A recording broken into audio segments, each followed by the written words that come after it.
and abroad, on our agriculture, our economy, our foreign relations, our justice system, our governance, our international competitiveness, our education, our world-class festivals and entertainment, sports, politics, regional cooperation, and much more. Globally positioning Dominica within the Caribbean. Join the conversation on the Global View on Q. Tune in, call us, have your say. The Global View on Q, only on Q95, the big station.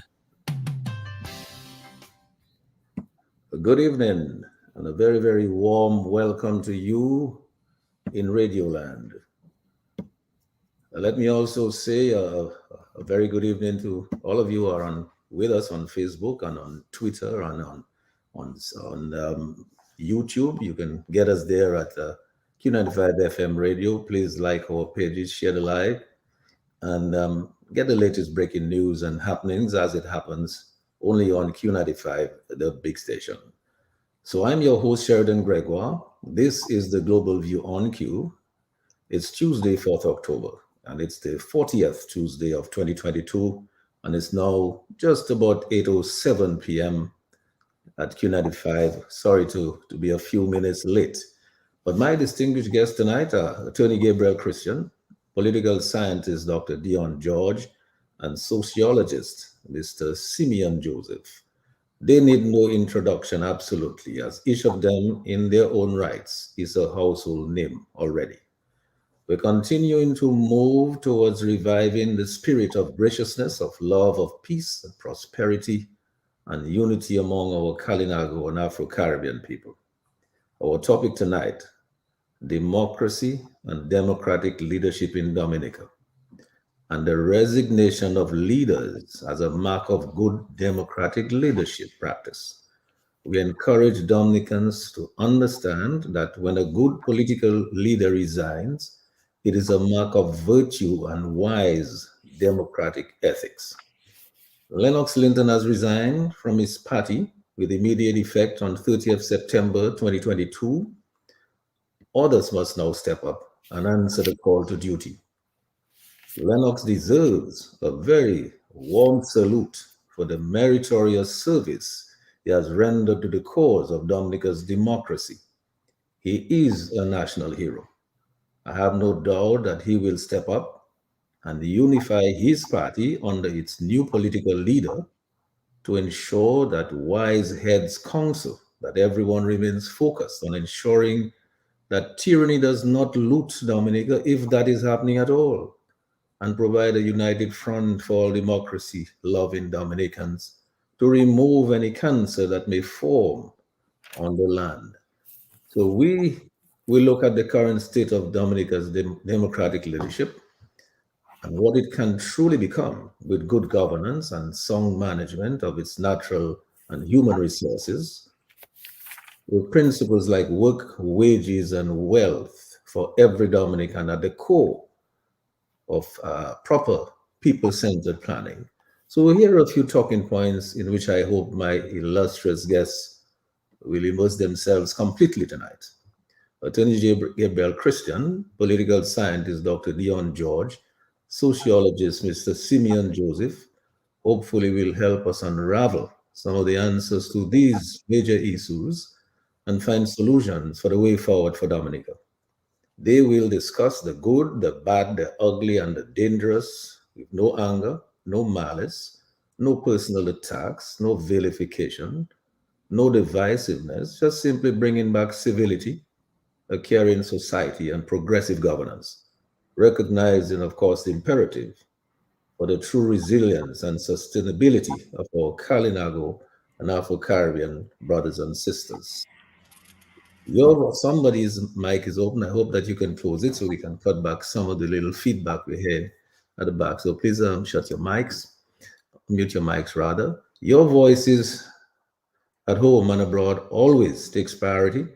So please call in and tell us what you think of the current state of Dominica's democracy and economy, the way it was, the way it is now, and what it can be, as I said, with good governance and management of its natural resources. We feel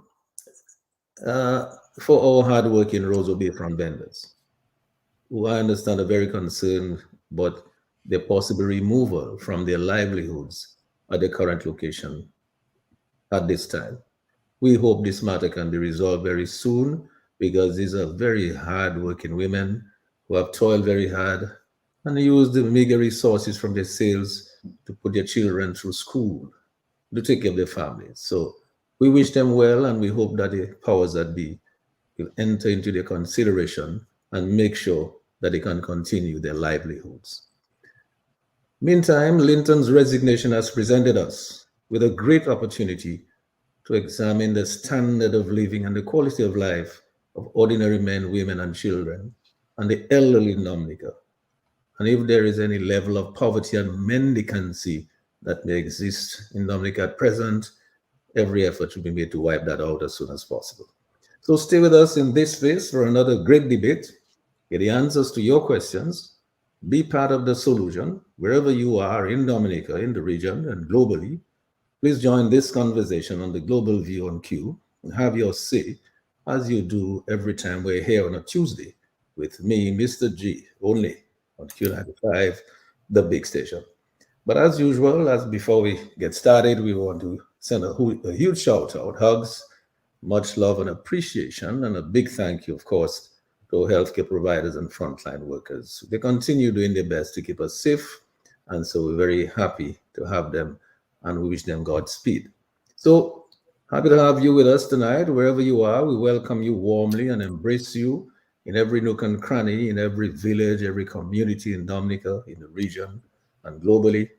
Thank you again, Sherwin, keeping us on the air in crystal clear liquid stereo. Thank you, DJ Shan, on the console at Q95 tonight, directing the traffic. He will direct your calls to us a little later. Remember Lambi and extend well wishes to him for a speedy recovery. We make the people's voice a priority tonight. We will take your calls. But let's get started.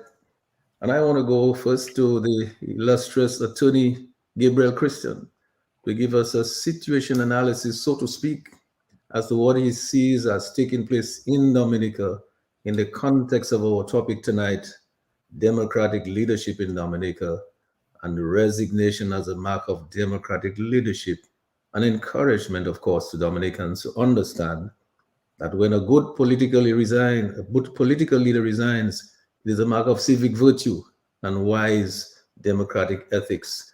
Let me yield to you now, Attorney Gabriel Christian. Blessed good evening to you, Brother Sheridan. Blessed good evening to you, Brother Simeon Joseph. Seeing you on reminds me of those days back at the grammar school when hope was not forlorn. Blessed good evening to you, Brother Dion. You always remind me of your illustrious father, Sergeant George of the Defense Force. I'm always reminded of him. And a blessed good evening to the young brother who's replaced Brother Lambi at the Master Control. Thank you for your service. And I want to send a prayer of comfort and for recovery of Brother Lambi, who's been with us many a night as we seek to expand the circumference of knowledge of our Dominicans at home and abroad.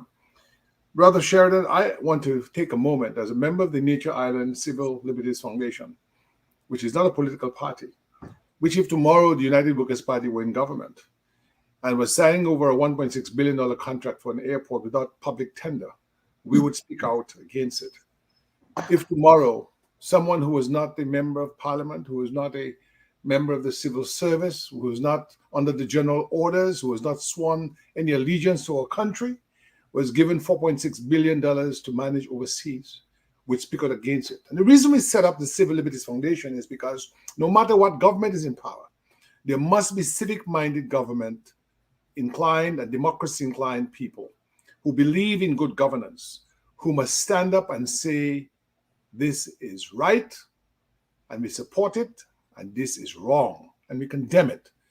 And so let me say at this time how pleased I am to have been associated with, not as a member of a political party, but as a civic-minded, democracy-loving Dominican, the leadership of Lennox Linton, who, in our own modest way, we sought to support on three fronts. One, integrity in governance. It was Lennox Linton who revealed to the world things we had already known, but it was not known outside Dominica, the habit of our government in placing, that habit was placing the prized badge of citizenship or passport, diplomatic passports, in the hands of criminals who were later arrested.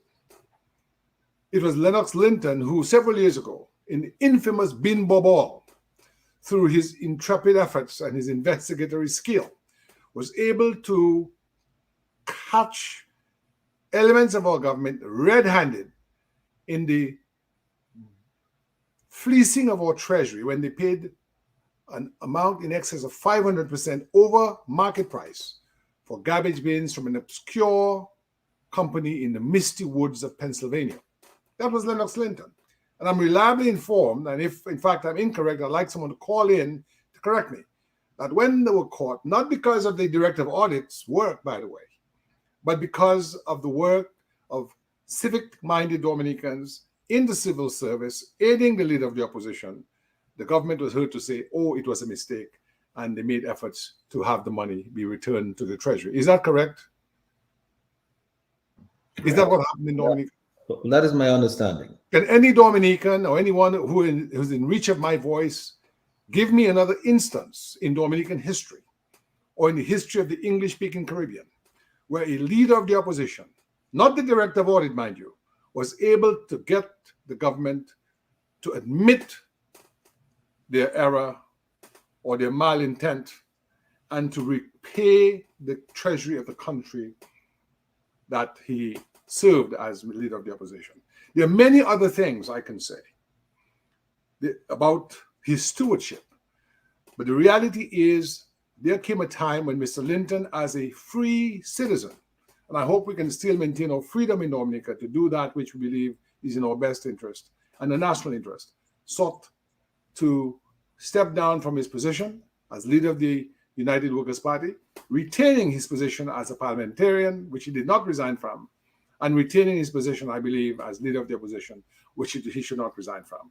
And I believe that is indicative of a democratic spirit, that if one feels that one has done his or her best, and one feels that one ought to make way for others, that you not stay there in perpetuity, as some leaders, have been heard to say that their daughter or their son will, in fact, succeed them.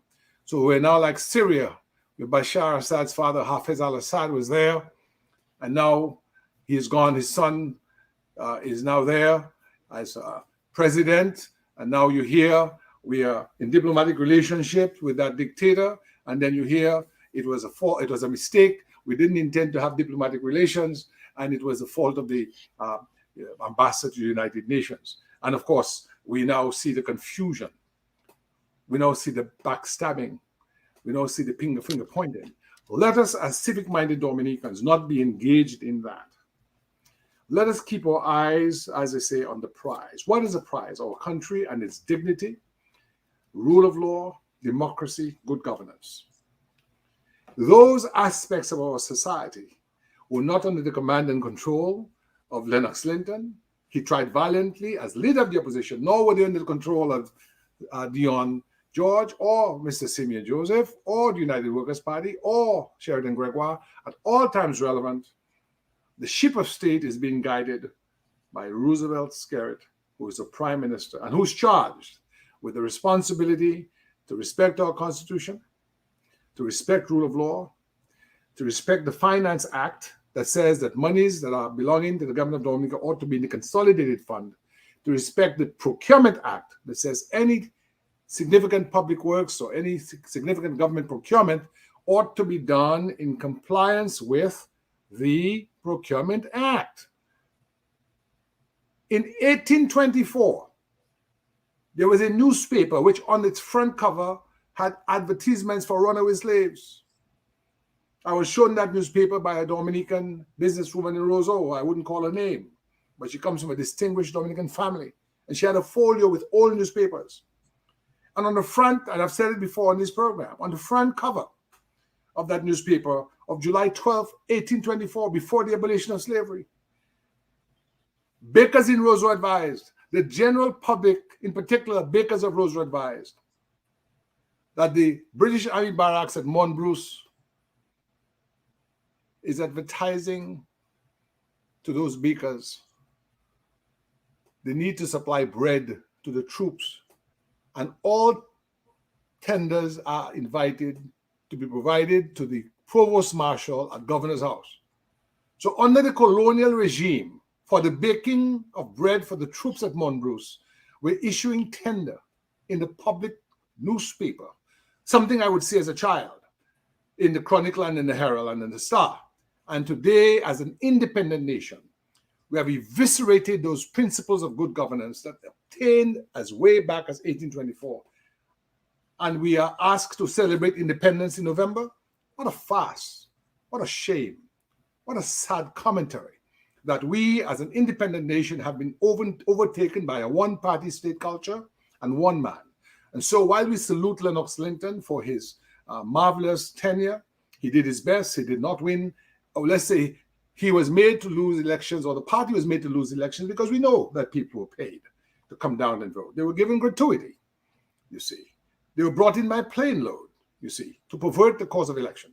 We know people were also given gratuity in way of the shows that they were allowed to have for free, where those same shows in the United States is $50 and $60 and $100 a head.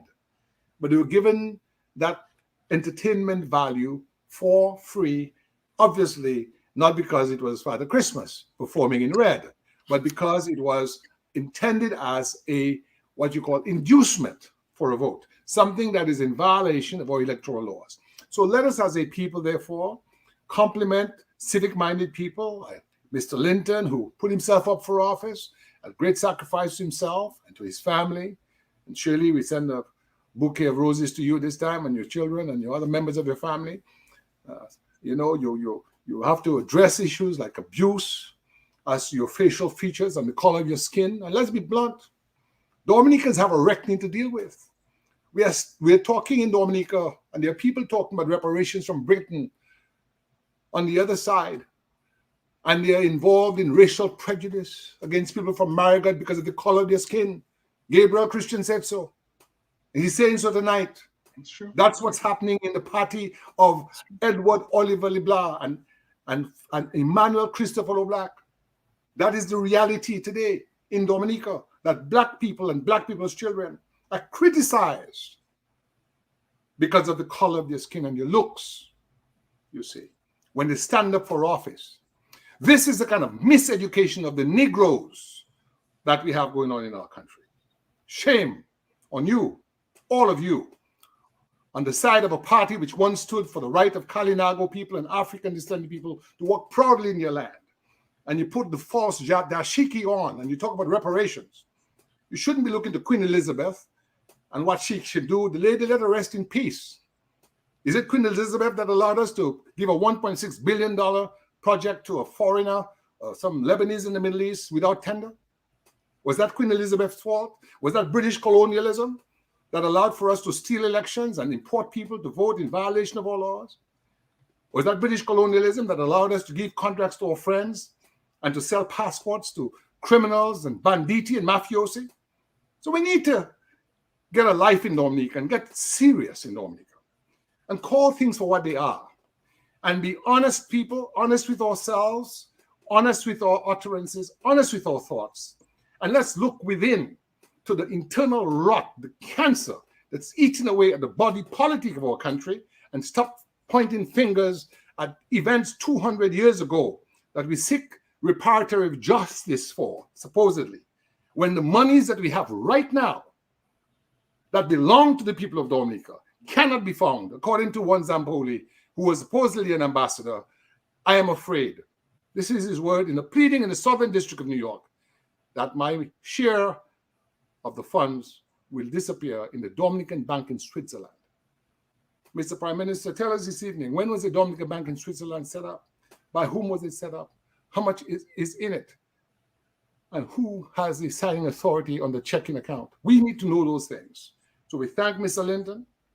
We thank all those in NJAM, the Freedom Party, and no party at all who've raised their voices in rightful indignation at the way our country has been ruined, where we have a one-party culture that's intolerant, that has almost the entire opposition under indictment for trying to overthrow the government with a song truck.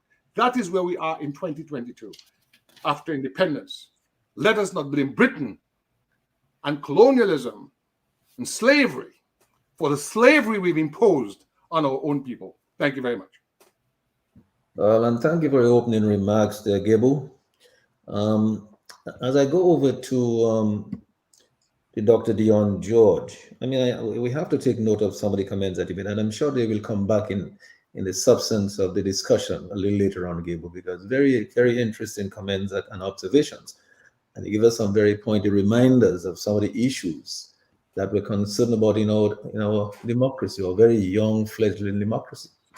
But as we look at the whole question of leadership and democracy tonight, and as we use the opportunity of Lennox Linton's resignation as a reminder that our democracy is fragile and we want to go back and revisit it and see how it can work better than it's working now, one or two questions I want to ask there as Dion George comes in, because as a political scientist, I'm sure that he will address the question of leadership and the other things the other attendant things. But the question is, and to you, our listeners out there on Facebook, we will acknowledge you in a little bit later on, because I noticed quite a few are already on Facebook and making some, giving some greetings and some comments. We appreciate you. So here are a couple of questions I just want to put in your minds of our listeners tonight, and Dion George and Simeon and also Gabriel. What is the impact of Lennox Linton's resignation and his parting words on his party's cohesiveness or its unity? Because we want to ensure that the democracy has a good, strong government that's working in the interest of the people, and the opposition is also strong, that can keep the governance on its toes to ensure that it is working for the ordinary man and woman. So Linton's resignation now has put that spotlight on the performance and possibly on undemocratic principles of the DLP administration. We need to look at that in a democracy. What is the impact of Linton's resignation on his party's loyal supporters? Will Linton supporters put loyalty to him first, or to party first, or to country first? Is Linton himself prepared to work toward the full unification of his party? He deserves, obviously, as we said before, a warm salutation for his steadfast, meritorious service for the causes of democracy. He is, in fact, a hero. But then we must look at the challenges that are existing now, the challenges of effecting a smooth leadership succession and transition within the United Workers' Party, which is the major opposition party in Dominica at this time. And in fact, Linton is and is remaining as the leader of the opposition in Parliament. Has the UWP learned lessons from the DFP and from the DLP, or will they repeat the mistakes of the past? Will the new UWP leader be able to stop the stealing of elections and the persecution of UWP supporters? Good questions, right? Which leader will best offer? Which emerging new leader will best offer an alternative to the ongoing impoverishment of Dominica? Which leader will best stop the bleeding of members from the UWP and embrace everyone in a big tent, a new big tent, open arms? Is the UWP now mature enough to ensure that they unify the party and the country to advance Dominica's democracy and the prosperity of the people? I'm just going to stop at those few questions. I have a few more later on that I will put on the table. But the question is, will we see sometime within the next few days a press conference by the United Workers' Party if the party's interim leader, who was in fact the deputy political leader, and the party's president and the executives, and Mr. Lennox Linton sitting right between them, that they come out and face the public and say, here we are, united, ready to roll. And to hear Mr. Linton say that I certainly am still a member of my party, and I plan to continue ensuring that my party is unified, and that I pledge my support to whatever new leader is coming in. In fact, I want to see that leader do well and to continue the work that I started. Will we see something like that? I hope so, because this is the essence of maturity, right? Dr. Dion George, you're the political scientist, not me. I'm a guy who didn't take much schooling. help us out with some of those and with the leadership question and the whole notion of democracy. Give us some of your wisdom on that, Dr. Dion George.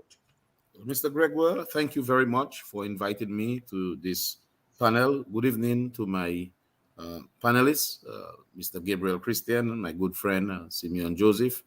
And of course, I want to support Gabriel in remembering Lambi. And so we want to share our hearts and our prayers to him for his recovery. Of course, I want to welcome the young man and thank you, sir, for your service. And say a loud shout out to the people of Salisbury, to the people of Dominica. But I have a very beautiful sister who told me that I don't call her name. Her name is Lista George, and she's from New York. And she wants me to tell her good night. Lista, I love you. I really do love you.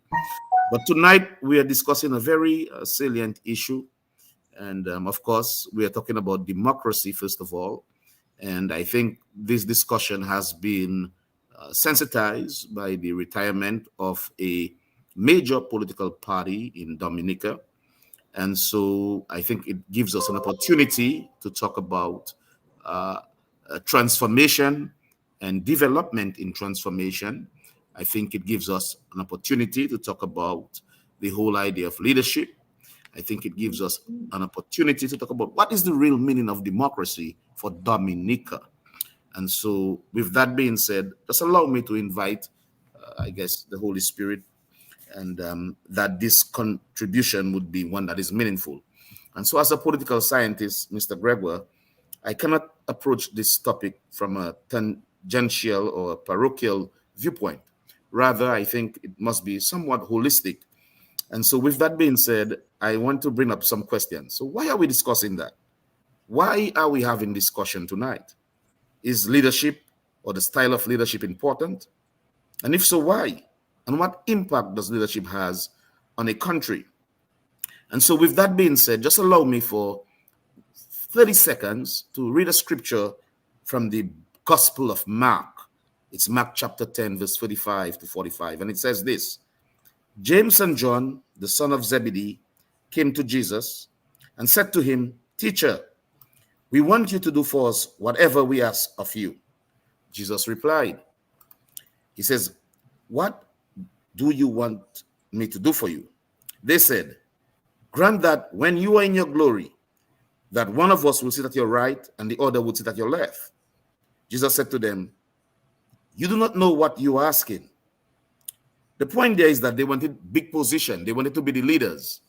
They wanted to be in position next to the leader. Let me just continue quickly. "Can you drink the cup that I drink?" Jesus asked them. They said, "Yes, we can." Jesus said to them, "The cup that I drink, you will drink. And with the baptism that I was baptized, you will be baptized. But to sit at my right or at my left is not mine to give, but is for those for whom which has been prepared." When the 10 heard this, remember it's 12 disciples. So when the 10 heard this, they said to them, "You know that those who are recognizing as rulers of the Gentiles are lord over them, and their great ones make them authority over them. Be felt. But it shall not be so among you. Rather, whoever wishes to be great among you will be your servant, and whoever wishes to be first among you shall be the slave of all." The word of the Lord. And that's the first thing I just want to say before I get into what I have prepared. But even before I get into it, there is a very one sentence I would take from Judges chapter 8. It says, Gideon said to them, "I will not rule over you, my son. I will not rule over you. The Lord is the one who rule over you." Even in Daniel chapter 2, it says, he changes times and season. He removes kings and set up kings. He gives wisdom to the wise and knowledge to those who have understanding. My dear friends, tonight we are discussing a very important thing. Democracy is at hand. And so what is democracy? Of course, in many previous shows, we have decided that there is the rule of law, there is term of limits, there is participation of the public, etc., etc. Let me get to the facts. Democracy for Dominica. I think what the leader of the opposition did is the epiphany of what democracy is. It is the epiphany of what democracy is. And so why do I say that? Well, as a political scientist, we all know how leaders, whether you are in the incumbent or whether you're in the opposition, can change leadership. You could be recalled, you could resign, you could be voted out, or you could be deceased. God forbid that you're not deceased. And so Dominica is not a unique place, as in what is happening is the only time that has ever happened. And the only reason I'm mentioning that is because I heard on some programs on the radio, folks are perturbed, some folks are angry, some folks are disappointed, some folks may feel that the opposition leader was vilified, perhaps marginalized, and treated with disrespect. But I believe the leader made a decision. And from my understanding, now I could be wrong, but from my understanding, that was an independent decision that he made with his own conscience. And so other countries who are similar to Dominica includes, for example, the Netherlands, where the leader of the party is the most senior politician within the political party, and the leaders outwardly act as a figurehead, as the main representative of the party. And if there is an election, he becomes the party leader. Now, importantly, that leader could still be a member of the government, as Mr. Lennox Linton still is.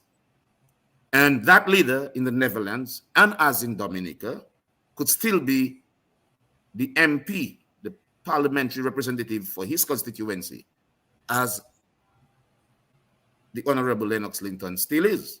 And so we have to take this on a very holistic way.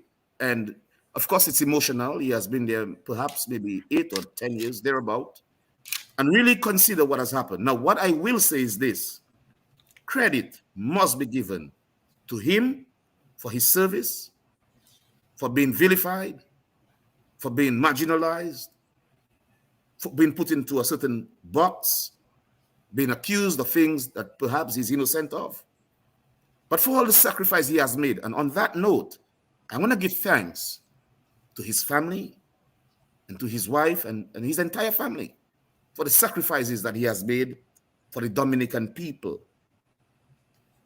When he gave his resignation letter, it was a statesman letter. I think not once I heard him accuse anyone directly, at least, of sabotage. And I think he still gave his love for the country. And so he left as a national statue. And so we must recognize that. But I say this in a global context as well. And that's really good, because consider, for example, David Cameron, for those of you who remember, the former Prime Minister of England. Do you know that when they had Brexit, when England was thinking of leaving Europe, do you know what David Cameron said?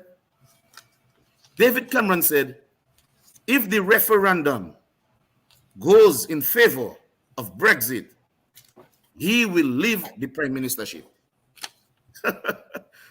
Interestingly, one of the members on the other side told him, well, I understand Chelsea, that's the soccer team, is looking for a new manager, so you better get a new job, because you better believe the referendum will go in favor for Brexit. And David Cameron said, no problem, because you know why? He stood on principle. And something tells me Mr. Linton stands on principle. Again, not just David Cameron or Lennox Linton, but even Nelson Mandela. And people say Lennox Linton has been through a lot. Nelson Mandela took 27 years in Robben Island in South Africa, in prison. Yes, after he got his redemption, and yes, after he became the president. But he never held on to power. You know what he said? He think he did what he had to do. He fought for a good cause. He was labeled a terrorist. But after he said Africa is for Africans, for all of us, and Africa became what it became, the man resigned. And so I want to just give credence to what is happening there. And I do not want to get into infighting and accusation without facts. I want to have a positive outlook for change. I want to have a positive outlook for togetherness, the whole sense of a collective effort for what we are working toward. And so before I yield, there's just one other thing I would like to mention, and then I can revisit other things later. And that is, how can we analyze the impact of leadership? Interestingly, this was one of the questions that Mr. Sheridan Gregoire asked. What is the impact of a leader? What is the impact of the resignation of a leader? And my answer to you is, I can make excuses and say sorry, but it's really textbook. There are three main areas in political science that people look at. The first one is looking at the political institutions of that state, of that country. The second is looking at when there are constraints that limit that particular individual in that office. And the third is when there are ambiguous or unusual circumstances happening during the era of that particular individual. And so let's look at Dominica on the first agenda, political institution. We have a government. Are the elections fair? So someone might want to evaluate the leader who just resigned and say, oh, he failed after 2 terms or after several years. What have the UWP achieved? What could they have achieved? Were there constraints? Were there foul play? Was the elections fair? One can consider, for example, that in tight circumstances, I could just mention it as an example. George Bush, Republican, yeah. Some folks said he did not do well, but there are those who argue that he faced what? Katrina. He faced what? 9/11. He had the Iraq War. So there are folks who analyze this thing, and they are saying that there are certain things that really matters during the time of the political leadership. So that's number one. The other thing is, are there constraints? Consider, for example, a leader in power for 20 years. We, in the initial part of this discussion, said that we are looking at some tenets of democracy. Please, my dear friends and my colleagues on the panel, if someone is in power for 20 years, 25 years, does that spell democracy? Is it not fair in any healthy democracy based on what is the accepted definition of what is democracy, that there should be some term limits? What prevents us from having these electoral fixes that would ensure that? Now, don't get me wrong. I love Dominica from the soul of my being. America has its own problems. Yesterday when I left school around 9:00 p.m.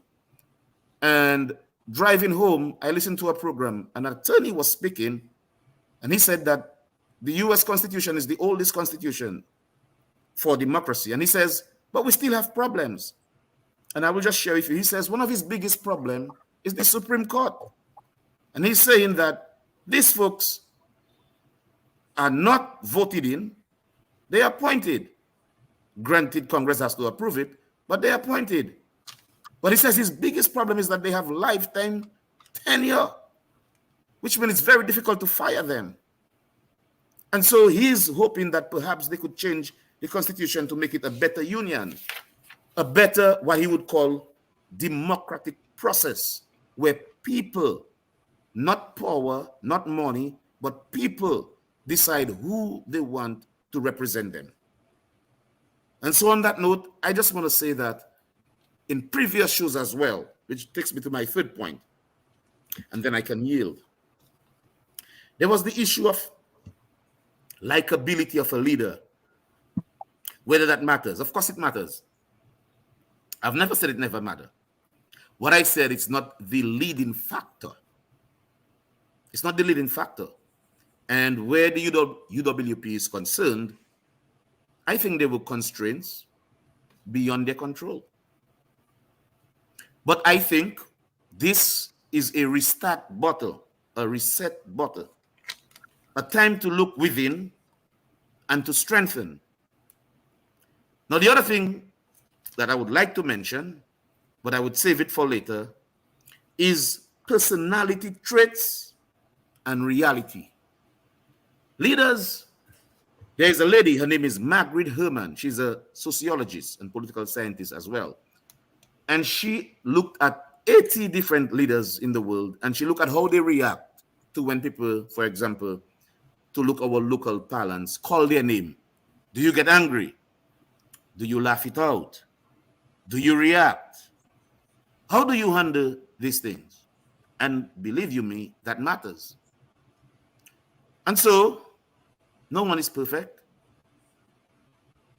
But I believe this is a time that the opposition party need to come together and pull together and reset. With that being said, and that's my final note, it's predicted that next year will be a recession in the United States. And CEOs are looking now as to how they're going to survive that recession. So, of course, you will have to cut staff. You may have to do other things. But they are saying that sometimes transformation builds growth. That within a transformative period could set you up to be better to face what is coming forward. And I think the UWP right now is positioned at a place where they can use this as an opportunity to move forward. Mr. Gregoire, there are other things I would like to talk about, but I can talk about, for example. Well, I'm thinking, but you're going to have a lot of time to yes, come back and talk about a lot of things. So the other thing I would like to talk about is retail politics, that all politics is local, and we have to get on the ground. And of course, I would like to talk about what happened in Dominica today regarding the vendors. Certainly. We'll give you some time to come back, Dion. Okay, thank you. But I think you left us with a few things, a lot of food for thought. And you raised a couple of questions about leadership, and you said Lennox Linton is not a failed leader. I agree with you 100%. As a matter of fact, Lennox Linton has a solid legacy to stand on. And I'm sure when Simeon starts to look at the question of leadership, we will notice that. I mean, Gabriel Christian started mentioning some of the things that Lennox accomplished while he was the opposition leader of the United Workers' Party. He wasn't in government, accomplished stuff. And he caused the government to do things that they might not have done normally. So the question of, you mentioned something about a leader being in there for 20 years, and we spoke about the question of the need for term limits if you really want to have a solid democracy. How can one man? You mentioned the question of Syria, where a father left and the son took over. Were there free and fair elections? This reminds us that we're still waiting, Simeon, for a report about free and fair elections. That will hopefully help to bring us free and fair elections. We're still waiting. Obviously, we can't just wait on that report alone, but certainly as people who love democracy, we would like to see free and fair elections. Dion also mentioned the question of pressing the reset button. Yes, it's not just the UWP that press the reset button. The whole country has to look at the reset button. But we need to reset. We can't continue on the path that we're trotting right now. So he spoke about transformation can bring growth. Yes, it can. That's why I said this opportunity that we have now, Lennox Linton having offered that resignation, which many people would not have done, not of their own free will like this. It gives us the opportunity to look at our democracy in its all its fragility. And then, Simeon, as I yield to you, I want us to again reflect on the weakness of our democratic institutions, the institution that's supposed to preserve and protect our democracies, like our IPO, like our Electoral Commission, our Police Service Commission, our Public Service Commission, the whole gamut. What has happened to all of those? If we're going to have a strong democracy, we must have strong institutions, right?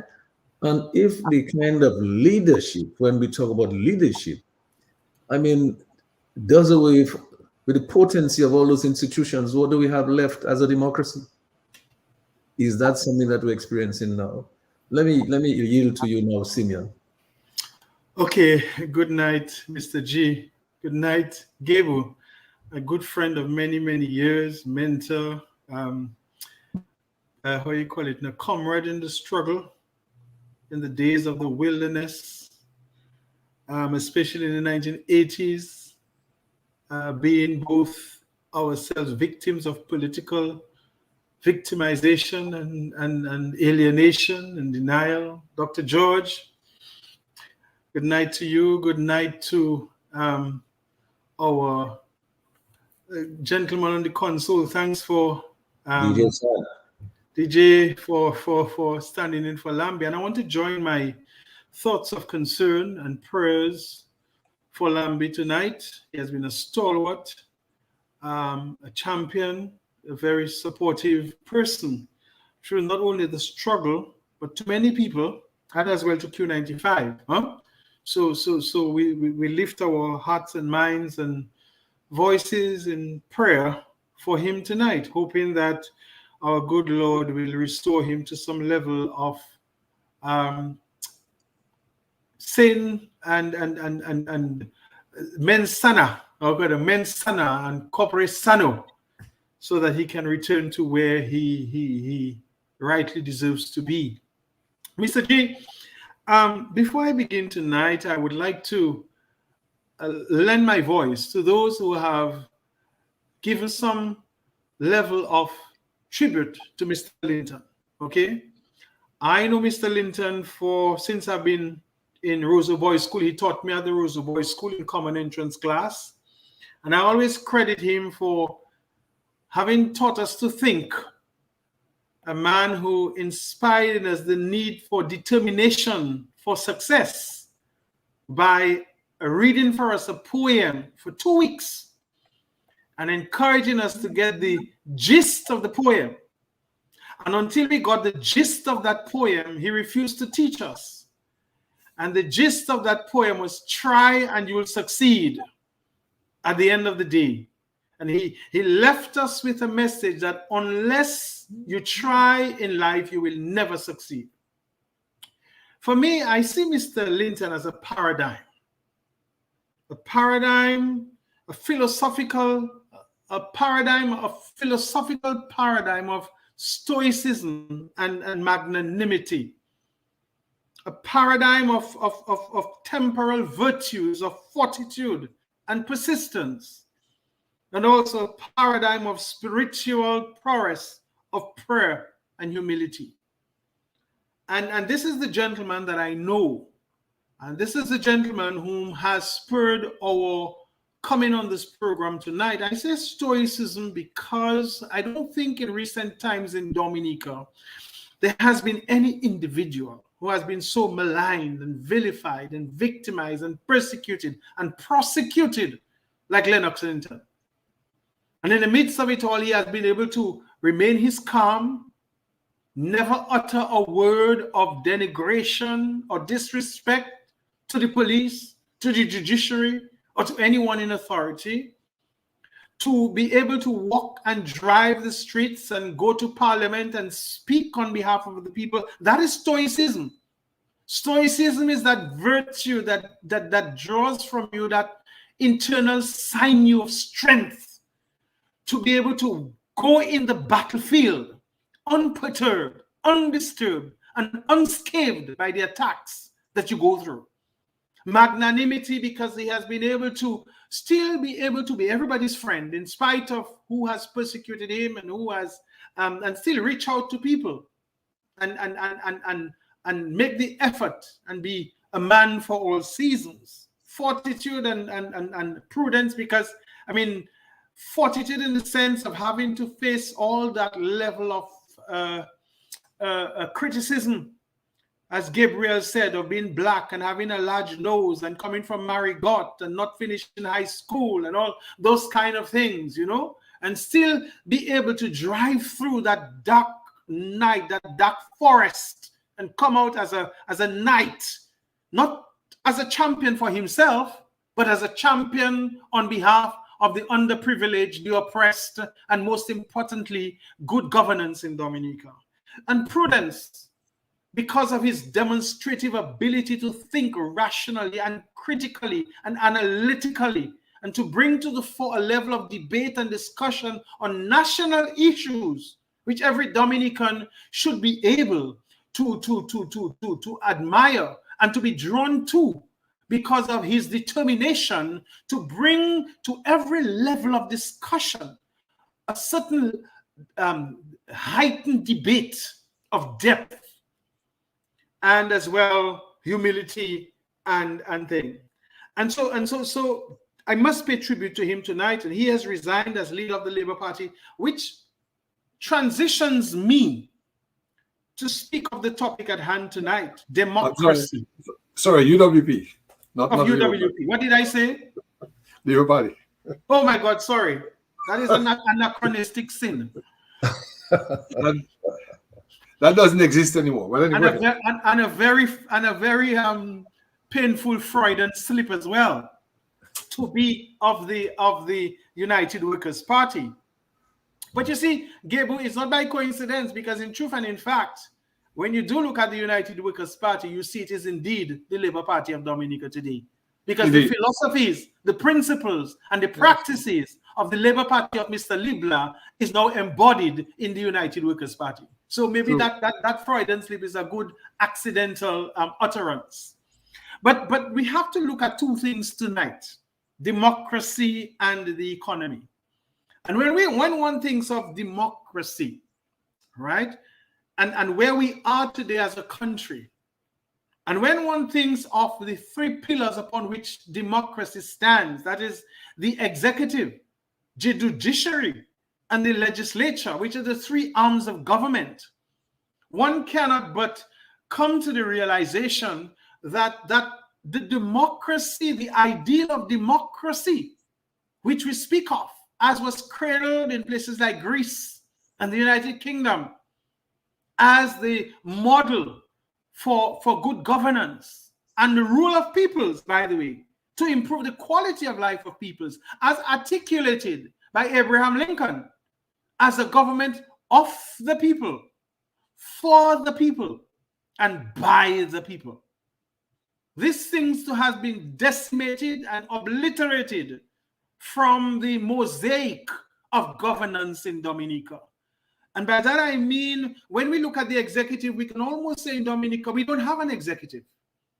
Because when we look at the model of what the executive is supposed to be to establish the reign of the Constitution in the land, we have to ask ourselves, and we must come to the realization that we do not have a proper executive in the country. Then when we look at the judiciary, a judiciary that has been compromised, a judiciary that is all seemingly corrupt, a judicial system that is all manipulated by the political powers that be, a judicial system made up of persons in the law, in the legal fraternity, and in the national security system, one that is manipulated by the whims and fancies of politicians and peoples who can direct who to persecute and who to victimize and who to prosecute and who to punish unjustifiably.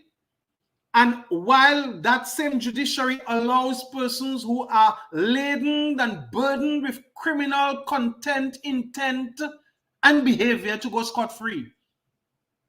That should tell you something about our judiciary. And then, of course, our legislature, which is now the laughing stock of the world. I don't know when last you have sat and looked at the House of Assembly in Dominica. Apart, I must say, from the utterances of people like Mr. Lennox Linton, when you think that you look at the House of Assembly and you would swear that it is a group of young men and women playing cricket and marble hole by the riverside and giving out maypoo with each other and telling each other whose breadfruit is more ripe than whose grapefruit is more orange and whose orange is more yellow. That's the level of the legislature that we have come to in Dominica. A den of maypoo and a cesspool of castigating people in an honorable house without any respect. That's where we are today.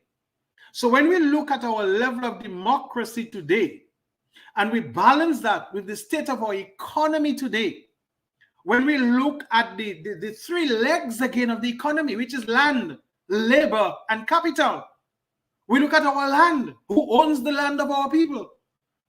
When it is becoming increasingly clear that the majority of the land of Dominica is going into the hand of foreigners, of Chinese, of Arabs, of passport holders, where Dominicans and farmers or people of Wesley and Woodfordville and Marigot have been denied the possession of their very own land and given next to nothing for it. When a lot of our land has been bought by members of the international clan of so-called investors who seem to be buying out all the government property and the prime land of the state, land, which is the first major item for productivity.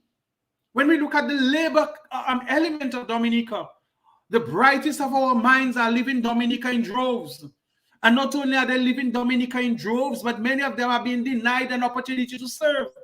We have medical doctors, we have engineers, we have civil engineers, we have educators, we have social scientists, we have people in culture who are being denied an opportunity to participate in the growth and development of their own country because of political reasons. And when you look, of course, at capital, our means of income, our passports that are sold for people unabated all over the world.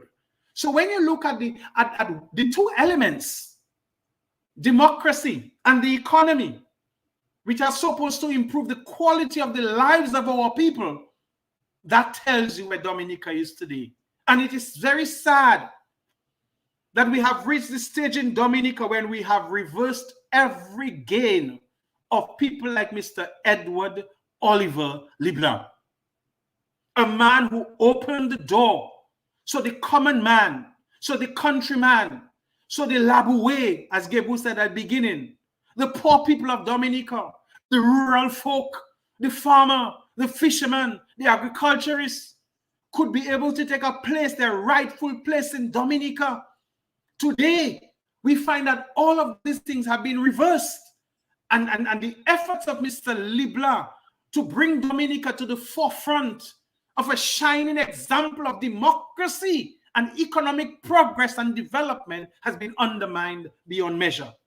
And so that has severely impacted the quality of our life, of our people, in the midst of elections being stolen repeatedly, in the midst of people living in Dominica being deprived of the opportunity to choose for themselves who must govern them, where people who have no stake in the country, who do not pay taxes, who sometimes send very little remuneration to Dominica, have come to Dominica and placed on the backs of Dominicans a government that they do not serve and who does not serve them, and who are only there for their benefit, to buttress and to support someone in power who, by all measure, is not interested in themselves. And so it is unfortunate that we have come to this juncture in Dominica today, that when we look at where we are today in terms of the political morass that we find ourselves in a situation, what I would call a political quagmire.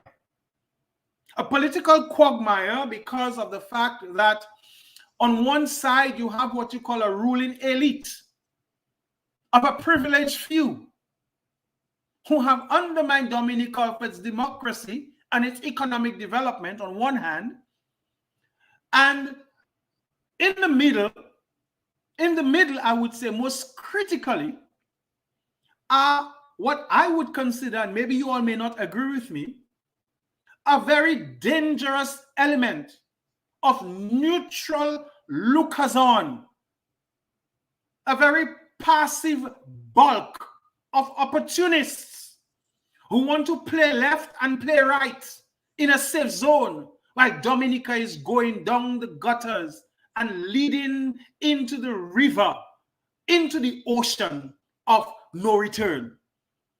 So that we speak of people in the clergy, we speak of business people, we speak of professionals, we speak of the educated, whose main preoccupation is their survival for their own benefit, without any genuine vested interest in the democratic or economic process of Dominica. And if they become involved in the democratic or economic process of Dominica, they do so only at the expense of other people, at the oppression of other people, or at the denial of other rightful Dominicans to have their place in our society.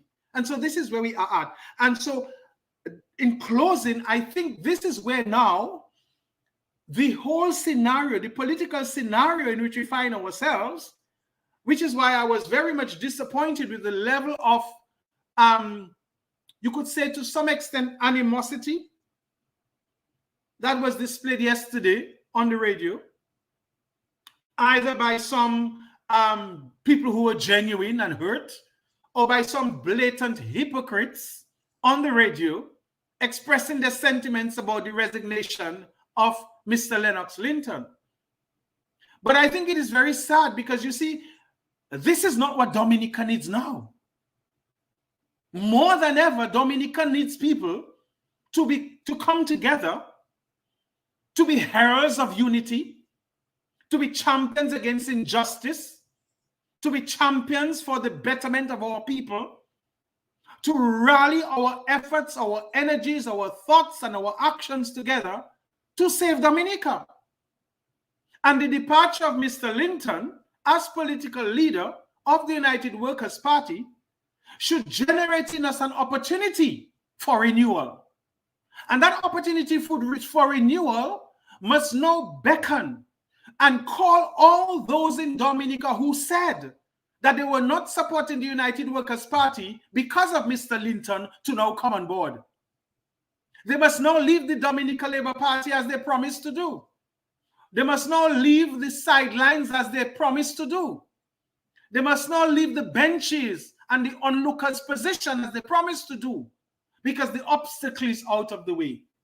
And having recognized that Dominica needs that process of change, they must now be brave enough, courageous enough, stoic enough, magnanimous enough, have the level of fortitude and temperance to brave the weather and to decide that Dominica should not be where it is today. And so a new opportunity has emerged for leadership in closing. And so we need to ask ourselves, what kind of leadership do we need in Dominica now? What kind of leadership is the situation in Dominica beckoning us to come to now? What kind of political leader do we know? What kind of political leadership theory? Can we go back and examine what are the qualities we need of a good political leader? Can we now begin to really ask ourselves, do we need charisma to be a successful leader? What are the qualities that we need now for leadership in Dominica? And what are the qualities that we need to be looking for now in the leaders in Dominica? Are we going to look for people with a vision? Are we going to look for people who are humble, who are committed, who have a certain level of intentionality and the audacity to make a difference, with a level of courage that is necessary, and an intentionality and reflection to look at what is happening in Dominica and to stem the tide of what is happening in Dominica and take up the responsibility to lift people up. Lift up the young people today who are unemployed. Lift up the widows who cannot find a way. Lift up the farmers who are decaying. Lift up the fishermen, the teachers who are struggling, the policemen who are struggling, the firemen, the nurses, the elderly, the unemployed. Are we going to get people now who must take up that responsibility and forget the elements of personality and color and nose and name and origin and family background before we determine what is our position going to be as we champion the cause of the situations where people can hardly open a business if they want to? The banks with strangling interest rates on persons who want to think. If a hospital that is improperly resourced with all our best doctors going away, with a decaying police force, with an administrative government system that is laden with incompetent public servants and permanent secretaries who are bringing the system of government to ruin. Are we going to get people now, leaders, with that level of responsibility to step forward, to take up the mantle, now that the playing field is clear, and bring Dominica where it has to be? Well, Simeon, obviously, all of what you expected is what. Well said. Well said. Well, I just was going to say that it is not unexpected. This is the Simeon Joseph that I know, but I know what he has just done, Gabriel, has now caused you to have, you have a lot of things he's put on your plate now to speak to and to expound on. And I know that you're ready to do that. But before I go to you, I want to alert DJ Shan that we must take the people's calls. And I'm going to ask DJ Shan in a minute to give the numbers and give the folks a chance to call in. But before I do that and go over to DJ Shan, let me just make two comments based on what Simeon said. The first thing he said, and I will go back to Lennox Linton here, he said something about his magnanimity and his humility. And he made a mention again about some of the comments that he heard on the radio after the resignation of Mr. Linton. What I can say that the Lennox Linton that I know, he does have that magnanimity. He does have that humility. And I know Simeon, that he is going to take on himself the responsibility to be the main instigator to unify the party. And as I said, what I expect Linton to do, and I'm pretty sure that is what we will see. We will probably see the United Workers' Party in a press conference with Isaac Baptist as the president and the Seeker, I think the name is, as the political leader, that she's interim now that Lennox has retired, and Mr. Lennox Linton between them, and they're telling everybody, listen, let's unify our party, let's embrace and bring everybody in, let us ensure that we move forward stronger than ever before. And I'm thinking that is what I will expect to happen. And he will be encouraging everyone, listen, we're going to have our delegates convention or whatever we're going to have, because they believe in democracy, their constitution, and they follow it every year. And they will elect a new leader, I'm sure. And I'm pretty sure that Linton will say to the nation, whoever is elected as the new leader of the party, I will be fully behind them and I will have a smooth transition to them. I'm pretty sure that's what we'll hear, because as you can see, Gabriel, you know, Simeon has the confidence in the magnanimity and the humility of Lennox Linton. One final thing I want to say, Gabriel, on the other side of the break, after I come back from DJ Shan, I will let you answer that question. Let me put it on the table now. When I listen to people like Simeon Joseph and Sean Douglas, don't you think that the future is bright, Gabriel? Don't you think that these are the kind of people that we might soon see in the Senate, as senators in the Parliament, without a doubt, making the case for our country going forward? Without a doubt. Lennox couldn't carry it on his back alone. We now have to see a flowering of democracy and democratic leaders. So, bringing everybody into the Big Ten. This is what democracy is all about. You know, involve people and let people get involved. You don't want people just standing on the side and looking. So I just want to go over, and I will come back to you as soon as I come from DJ Shan, Gebo. DJ Shan, could you please give our listeners the number so that they can call us whenever they feel like it, and we'll be happy to hear from them. All right, thank you, Mr. G. The global view on Q. The numbers are 449-3095, 449-3096, 449-3097. If you're calling from a DG phone, 616-4257. And if you're calling on the overseas line, 305-432-9624. So DJ Shan, as soon as you have a call, you just make me a sign, put your hand high enough that I can see you, so I can take the call from our callers. All right, so just let us know. But Gabo, while we wait for the calls, let me just go over to you to take it from there. And don't be too unhappy, Gabriel, if we interrupt you when the calls come in. Not at all. I just want to say how proud I am of Brother Dion George. He laid it out well. It's in essence, I can crystallize what Dion said is, what he said was, what shall be the quality of your service? Are you involved in political life simply so you can sit at the right hand of the Father and eat all the bread while others have none? So what shall be the quality of your service? And for Brother Simeon, Gabriel, can we take a call? Yeah. Sean, go ahead, take a call. Q95, hello, good night. Good evening, gentlemen. Good evening. Simeon Joseph. I listen. So Simeon Joseph, Yes. you brought tears to my eyes tonight. Gentlemen, thank you for everything you said. It was well said. That is all I will say for tonight. Have a blessed night.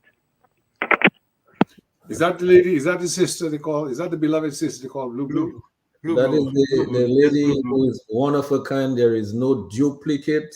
She is called Blue. I don't know the fine lady, but I've had occasion to She's hear Dominica's her, Joan of Arc. and I'm very pleased with her because what she has done in her many utterances is rescue our people from the shame of the acceptance of this one-party culture, this culture of intolerance, where people are arrested on bogus charges, people are victimized. Simeon said it, in the old days, Simeon, when the Labour Party was in the political wilderness, Yep. it was like you and I, and early Manuel and other brothers were victimized. And today, you're victimized again, And sidelined sidelined. by a Labour Party that we fought for and suffered for. Amen. Amen. Amen. So let me just say what are the attributes of a democratic leader. A democratic leader of the kind that we want to have in the big tent. I see that the call is here again. Q95, hello, good night. Hello, good evening. Good evening to your listeners and good evening to the panel. I just want to say a few things. Mr. Simeon Joseph, that energy you have is something that's much needed in Dominica today. And I don't know how much more we can add to what you have just presented tonight, because not only you are spot on, but there is an air of passion, and I think we need to really focus on simplifying the true meaning of democracy, so our listening public, the voters, the simple man can understand their role and their responsibility. Secondly, I'd like to say, like I said earlier in the other media, thanks to Mr. Leonard Clinton for being a fighter and a champion for democracy. And I think over the years, we have moved away from a people-focused government, but to a government of one man. And the majority of the population have basically lost their ability or have not owned up to their responsibility to ensure that there's a democratic process. And finally, I would say no one is entitled to the leadership of any party in Dominica and the government at that. And it is our responsibility, the responsibility of the people and the population in a true democracy to make the difference and understand that their responsibility is just as important as the ones in power. I am listening, and I know you guys will do a great job in informing the people. Thank you. Thank you so much for that. And Sean, just let us know as the calls come in. We will take the calls. I'll go back to Gabriel, and Gabriel, you can please go ahead. I just want to, apart from just giving credit to Simeon and Dion before, and Blue Blue who called, and the gentleman who called, I want to say that we're here this evening to ensure that government of the people, by the people, and for the people does not perish from this earth. That's why we're here. To paraphrase Abraham Lincoln at the Gettysburg speech in 1863. You see, because we're supposed to be a democracy. So we're supposed to be a government of the people. We're supposed to be a democracy, so we're supposed to be a government by the people. And we're supposed to be a democracy, and that's a government for the people. Do we have that today, Dominica? Any person with reasoned judgment, when you can assess the utterances of the Prime Minister who said words as, no law, no constitution can prevent me from doing what I want to do. When asked about the source of funds for campaigns, says, none of your damn business. Those very utterances are anti-democratic. They're anti-people power. They are possessed of a degree of arrogance and self-centeredness and narcissism. And so, in the new dispensation, for whomever shall follow Mr. Linton, and let me just say this, the job is not for one man or one woman. No. I believe what is coming out of this discussion is that we are asking the students now to gather in conference. We are asking the National Youth Council to get off its rusty dusty and to do the job of youth development and youth education. Stop being a pawn of the government in power. The National Youth Council was not designed to be a puppet of the government of the day, but supposed to serve young people. This is our time for fisher folk to gather in conference and to see what it is has to be done to help fisher folk. This is the time for farmers to come together in conference and to rebuild the farmers' union so that farmers can have a strong voice for agriculture. This is now a time for our business people to get together under that big tent that we seek to build for the new leadership of tomorrow. Gabriel, let's take a little call. Go right ahead. Yes, good evening, Mr. G. Hi, Good evening you good? to your illustrious panel, and good evening to your man on the console. I will start my presentation by quoting the late Pierre Charles. I can handle the opposition. It is the criticism from within that I cannot handle. And I will add, in the words of the friend of Julius Caesar in William Shakespeare's play Julius Caesar, in gratitude, more than the daggers that stung caused me more grief. The result of my death was in gratitude. And so by saying this, I have no problems with change, not at all. But when it comes from within, on someone who had withstood so much vilification from outside, so much attacks, where were all these persons? Where were they to defend and stand with Mr. Lennox Linton? Where were they pushing back when they claim that he fell out, he dropped out of grammar school in fourth form?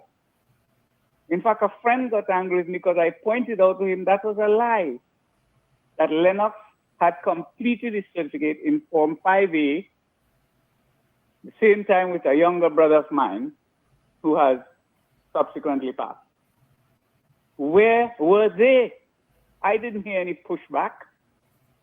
Where were those same persons when they were vilifying Thompson Fontaine, accused him of all sorts of things? I didn't hear them pushing back. That is the problem with some of our Dominican people. Everyone wants to be a chief. No one wants to be an Indian. And so in our disjointed way of kind of political tribalism, we try to take down each other. Because I cannot understand how persons, sensible persons, could allow themselves to follow the dictate of the opposition. It was mainly the opposition outsiders. And as Gabriel alluded to, this question of somebody from Marigot, because most of the people, that was their problem. That has nothing to do with the problems that we are facing in Dominica. You mean to tell me all those persons who lost their campaigns because Lennox didn't wave or smile to their constituents? Is it the only problem we have in Dominica is that Lennox doesn't smile and he doesn't wave to people? Is that the problem we have in Dominica? Unemployment is rampant. The economy is in disarray. Agriculture is in the rocks. We're talking about climate resilience. We have not replanted our forests. Our rivers are being destroyed. People are living in abject poverty. There are people still in tarpaulin, don't have a roof after Maria. And what we're talking about is Lennox doesn't wave and he doesn't smile. I want to ask all those persons, how many times did Eugenia smile and wave? How many times? It's not whether you smile or whether you wave, it's what you do, is what as a policy. Your concern for the country, the people, development. We wanted, in fact, in 2000, the campaign was about corruption. They said, it is not about performance. It is about corruption. Now they're walking in corruption. They're sitting in corruption. They're bathing in corruption, but they are silent. But they're concerned about Lennox Linton does not smile and he doesn't wave for people. And some of them even hide from him, you know. If they see him coming, they hide so he won't wave to them. And this is the sort of nonsense that we have in Dominica. I tell you, instead of we focus on the man that has divided the country, destroyed the economy, reduced the country to mendicancy and poverty. Someone talked about the institutions of democracy. By the way, democracy is a relative concept. And I don't think we even teach civics in school anymore. So the young people have no idea what democracy is. The first thing Sheridan did was dismantle the institutions of democracy. And the one that I'm not hearing people talking about is the court, the judiciary. The judiciary, the final pillar of democracy that can put some kind of semblance of balance between the people and a rogue government. That has joined the side of the rogue government. So the people have no protection. Let me just interrupt you a little bit. Good night. I don't want to take more of your time. God bless you. No, I mean, I want to tell you we appreciate all your comments, and I really want to know you. I know we've spoken to some of those issues. We defended Lennox on those fronts, and we established that Lennox has a solid legacy to stand on. We've already established that. Simeon, you wanted to say something in response to the callers? Well, yes, Mr. Green. The topographical landscape of politics is a treacherous one. Okay? And anyone who decides to enter into politics has to be prepared to face various forms of human weaknesses by themselves and by others. Treachery is one of them. I don't think there is one politician in the world who has not faced treachery from within and without. It happened to Harold Macmillan. It happened to Winston Churchill, one of the greatest prime ministers of the United Kingdom. Margaret Thatcher faced an internal coup. As a matter of fact, she resigned because of the internal coup within her cabinet.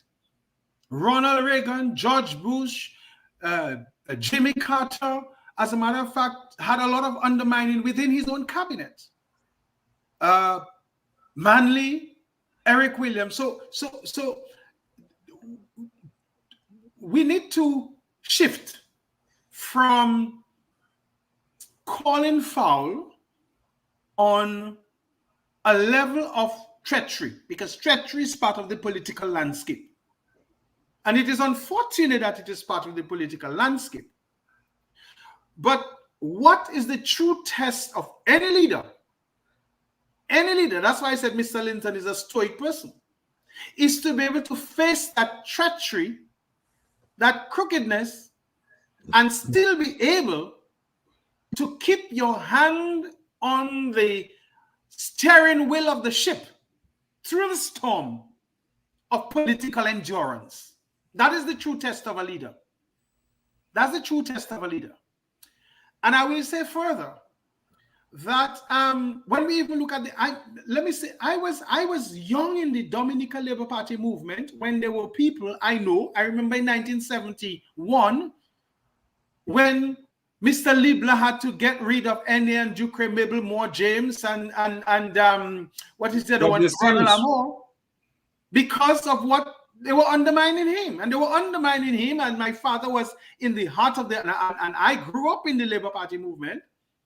It is because they felt that that little boy, the agriculturalist from Vacaz, should not be the one in charge of the governance of Dominica. And Mr. Libler resigned also as Premier of Dominica, not so much because of the opposition from the Dominica Freedom Party or the DUPP at the days, but even because of the ranks in the Labour Party. There was an elite group in the Labour Party who were constantly undermining him. Patrick John faced the same thing. I personally witnessed and heard with my 2 ears 3 of Patrick John's ministers, okay, with the then Speaker of the House and an executive member of the Labour Party Admon Bruce, vilifying him and saying the worst things about him, to the extent that he had to fire Mike Douglas and Ferdinand Parilo. Mr. Seraphine faced it. Eugenia Charles faced it, and she will tell you that. She's far from my most favorite politician because of how I suffered under her. But I have to respect her because of the level of dignity and integrity that she, in other words, they say in Dominica, high shaded I blah.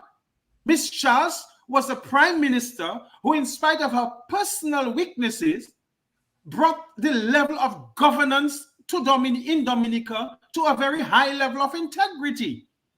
And I salute her for that. Edison James faced it. Rosie Douglas faced it. Pierre Charles faced it. So what I want to encourage people who support the United Workers' Party to do is to put to rest the cry of Lennox being undermined and victimized and backstabbed, etc. We have to recognize that in spite of that, he was a gentleman who, because of his personality, his level of integrity, and the character that he was able to not allow that to blind his ability to lead or to demonstrate his potential as a future prime minister of this country. And so he has resigned.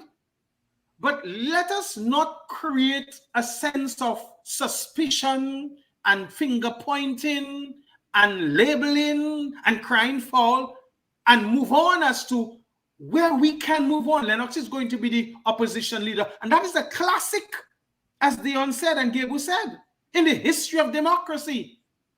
Where perhaps, well, it won't be the first time, it'll be the third time, because Eugenia Charles, Spags, and now Lennox have not been the political leaders of their party, but are leaders of the opposition.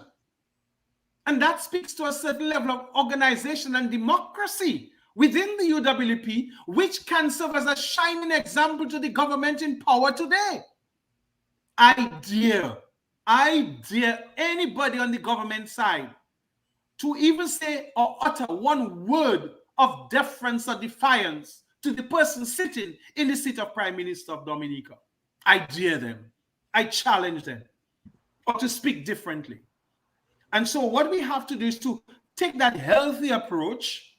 And I am a person who believes that, out of every flux, creativity will come. And we as I said, we will now begin to see where leadership is, because you have to give Mr. Linton his kudos for recognizing that he needs to step aside. In other words, as what was it again, Dr. George, when John the Baptist said, Jesus must increase and I must decrease. No, he said, repent. He said, repent and be baptized. No, that's why when John the Baptist came in for making way for Jesus, remember, he was the herald, and he said, I must decrease so Jesus can increase. Yeah, that is why he spoke of Mr. Linton as a humble person. It is not easy for someone who holds the position of leadership of a party as a prospective prime minister, who having commanded the largest number of votes in the past 2 elections, to step aside for someone else to come in. You must admire the character of the man who does something like that. And so we need to embrace that moment that is placed on our laps. Well, clearly, we need to embrace that. Gabriel, just before I go back to you, let's take one call here from DJ Shan. Good 95, hello, good night. Hi, good evening. Am I on air? Yes, you are. Good evening, gentlemen, on this panel, and to the listeners. Thank you for accepting my call. This is my first time calling. I just wanted to share with the Dominican public, as well as with the Honorable Lennox Linton, who's recently made a swift but assured decision to resign from his current post to another, that I fully support his intentions, as difficult as it may have been for him to act upon. You see, for me personally, sir, for the past few years, his voice has resonated for me as a strong lion in Dominica, and I admire his gait. These valiant qualities he possesses to speak boldly and confidently, like that of the ancestors, on behalf of individuals who were unable or are unable to do so for themselves, did not go unrecognized. And I want him to know that. I sincerely wish for these qualities, along with his strength especially, will continue to follow him into the next chapter, whatever it may be for him. I wish him well. So I'm pleased with Honorable Linton's decision to offer himself as an example against stale and stagnant dictates and dictator-like ideologies, you see, in other nations that unfortunately Dominica has adopted. And we all know the main dependence on the selling of Dominica's passport is an example, and it's a great stench. That is the truth of the matter. Whether we pretend to be willfully blind to it, this is the truth. So it would be very foolish for the Dominican people to interpret this change as something negative. So allow the law of attraction for change to flow. No one, gentlemen, including myself, can request change from others without it first manifesting in our own lives. Why would anyone demand or request change from others? You wish to request change from an organization or even a political party without first placing that responsibility upon yourself to reciprocate the same for the better. It makes no sense. So allow the law of attraction for change to flow. This current change that I see happening, that is finally reached its peak in the opposition, I'm excited to see that momentum will no doubt trickle down to the Dominica Labour Party, where the leader at some point, I believe, must step down, whether by the raised voices of Dominicans or by the acts of God. There is no justification, gentlemen, for the Dominica Labour Party's leader's abuse of power to tear gas, and this is what affects me still, to tear gas a sleeping village for hours on end to maintain power. Yet, if any Dominican went missing tonight in those bushes, there may be only one guard dog, and I don't know if it's a poodle from somebody's backyard, sir. I don't know if it barks like Michael Jackson. Who knows? I haven't seen this dog. So it's very interesting and very refreshing for me to see what is transpiring, as change by default brings turbulence and chaos. But as you know, it's in the chaos the answers are found. So I'm just here to say tonight to Mr. Linton, thank you, sir, for your sacrifice, and God bless you, and Godspeed. And extremely, extremely well said as well, Gabu. I mean, I told you, let us leave it to the ladies. Well, I frankly want to endorse the young lady in everything that she said. Extremely well put, very eloquent. And I frankly believe it's time for the ladies to step forward. I think what she was saying was that this is not a tragic event. This is an opportunity. That what Lennox Linton has done by his majestic step to step aside is to open the door for all those who have the cojones, as you see, not just the balls, but also the the auricular fortitude, as in women, those who are like the young lady, so passionate about our democracy. And she's essentially issuing a clarion call. You know what this young lady really said? Not only did she pay tribute to Leonard, but she was saying to all Dominicans, folks, stop waiting on one man or one woman to carry the load of state. The issue of development is not one that is given to be in a spectator sport. We can only build Dominica where we have people meeting at parish level, the St. George's Hall, the Goodwill Parish Hall, the different credit union halls we have in the country. We need to see all people gather in conference. It's a team effort. So if we have 4-H clubs and we have different youth groups and women's groups, National Women's Council, Society for the Aged, the farmer folk, as I was saying before, we need to gather and understand that the message of the transition in leadership of the United Workers' Party should be emulated by the Dominica Labour Party. That no party in Dominica is the province of one man, of one family, of one oligarchic elite.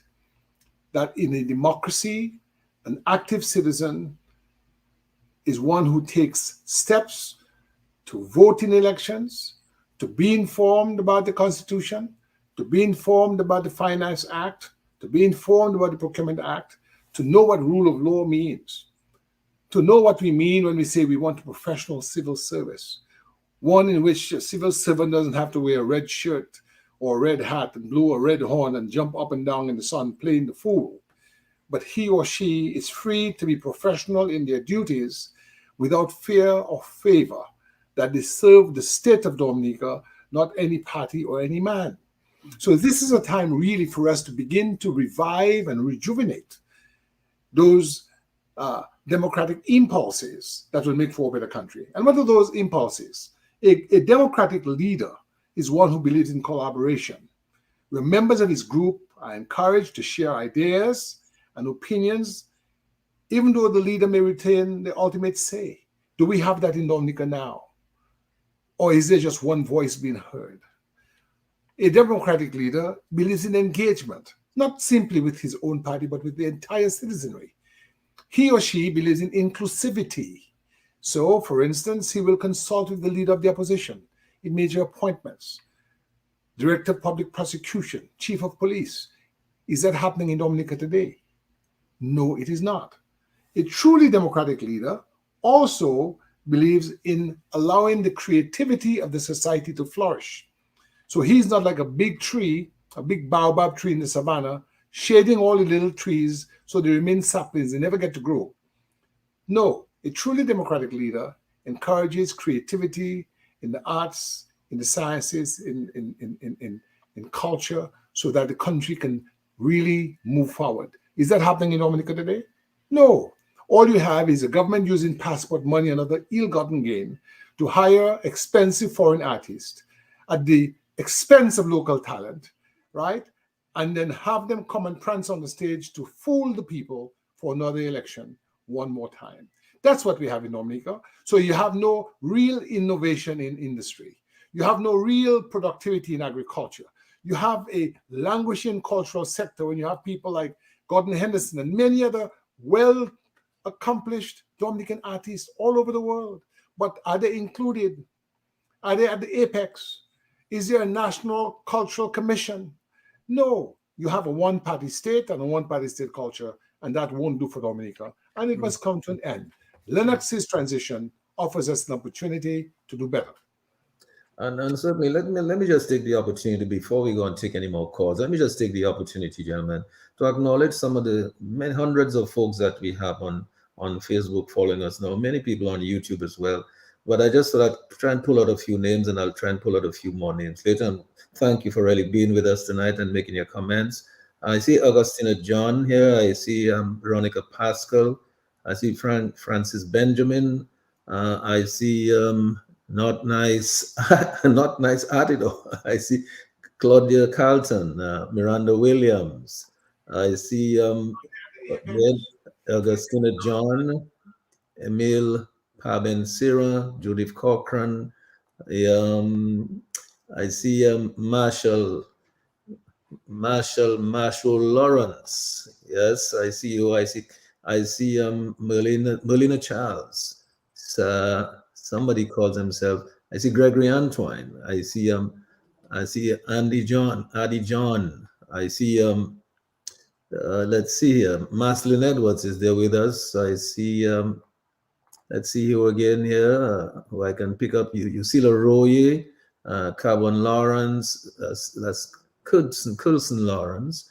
I see. Well, there's so many people. Samantha Robinson is also here with us, and I really can't read all of your comments because there's so many comments there. But certainly good to know that you're with us here tonight. Kingdom Citizen is there as well, and Clarence. That's Caroline. Caroline Warrington is here also with us. I will try to pull out some of the names again and acknowledge you, but I just want all of you to know. Yes, also Gregory Antoine, we appreciate you. Really happy with it, that you're here with us here tonight. We hope that we are making saying something that makes sense to you, and I hope you can appreciate some of what we're doing. I really wish we could get your calls, and if you can call in and let us hear from you. I find some of the people who have called have been tremendous. Let's take a call now. DJ Shan. Q95, hello, good night. Greetings, brothers. Greetings. Yeah, good night, Mr. G, and Dr. George, Simeon, the entire panel. Good night. The question I have that's really bothering me is that maybe Mr. George could answer this one. Can we protect democracy, or can we maintain a democracy while protecting the institution that seeks to do good for the majority of the people?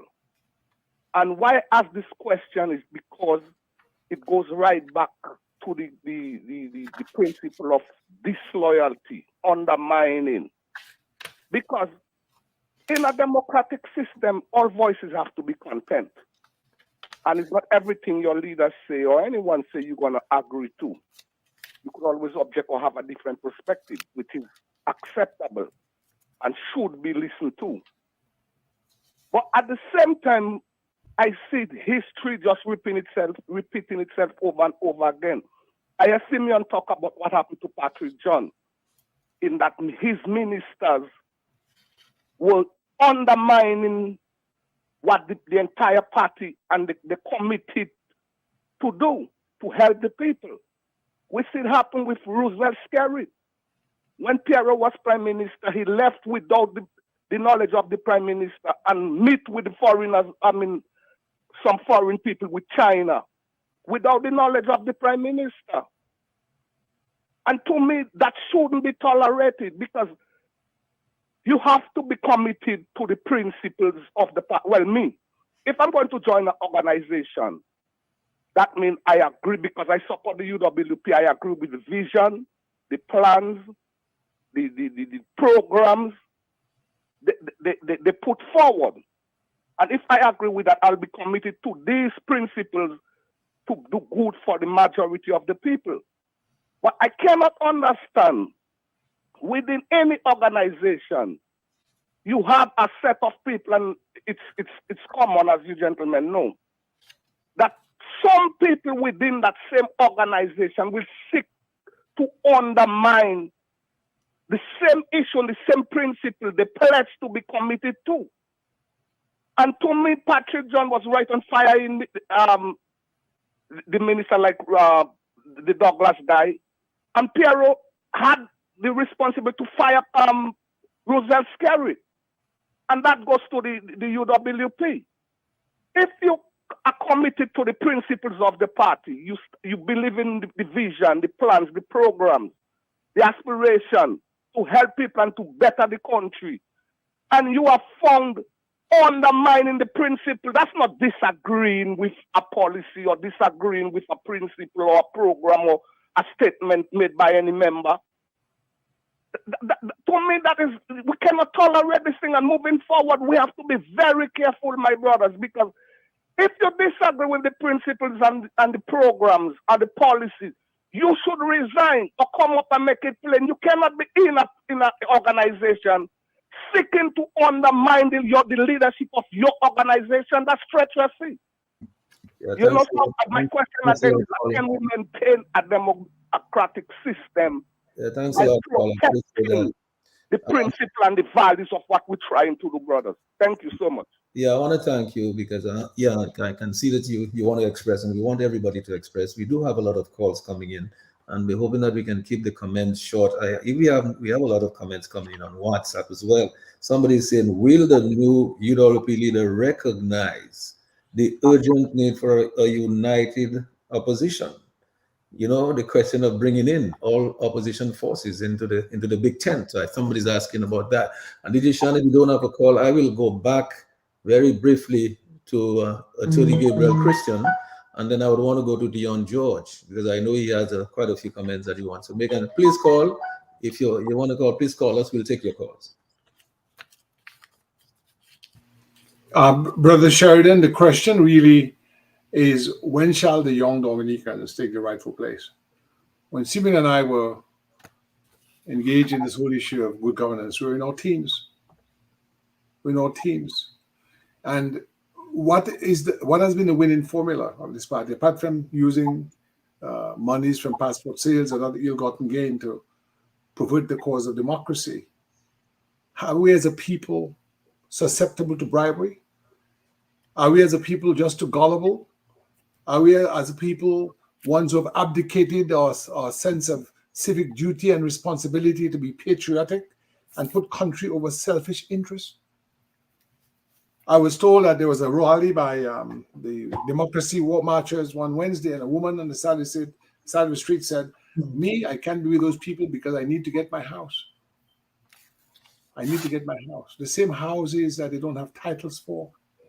The same houses where I think a letter accompanying the transition says, "The Lord giveth and the Lord taketh away." So where we are as a society, so given to bribery, so given to gullibility, so given to celebratory events and shows and sparkling tinsel and fireworks and the dimpled smile, the power of that ever so effervescent dimpled smile. Are we serious? Can we call ourselves serious people as Dominicans? We've got to look within. This is not simply a moment for the big tent. We need that.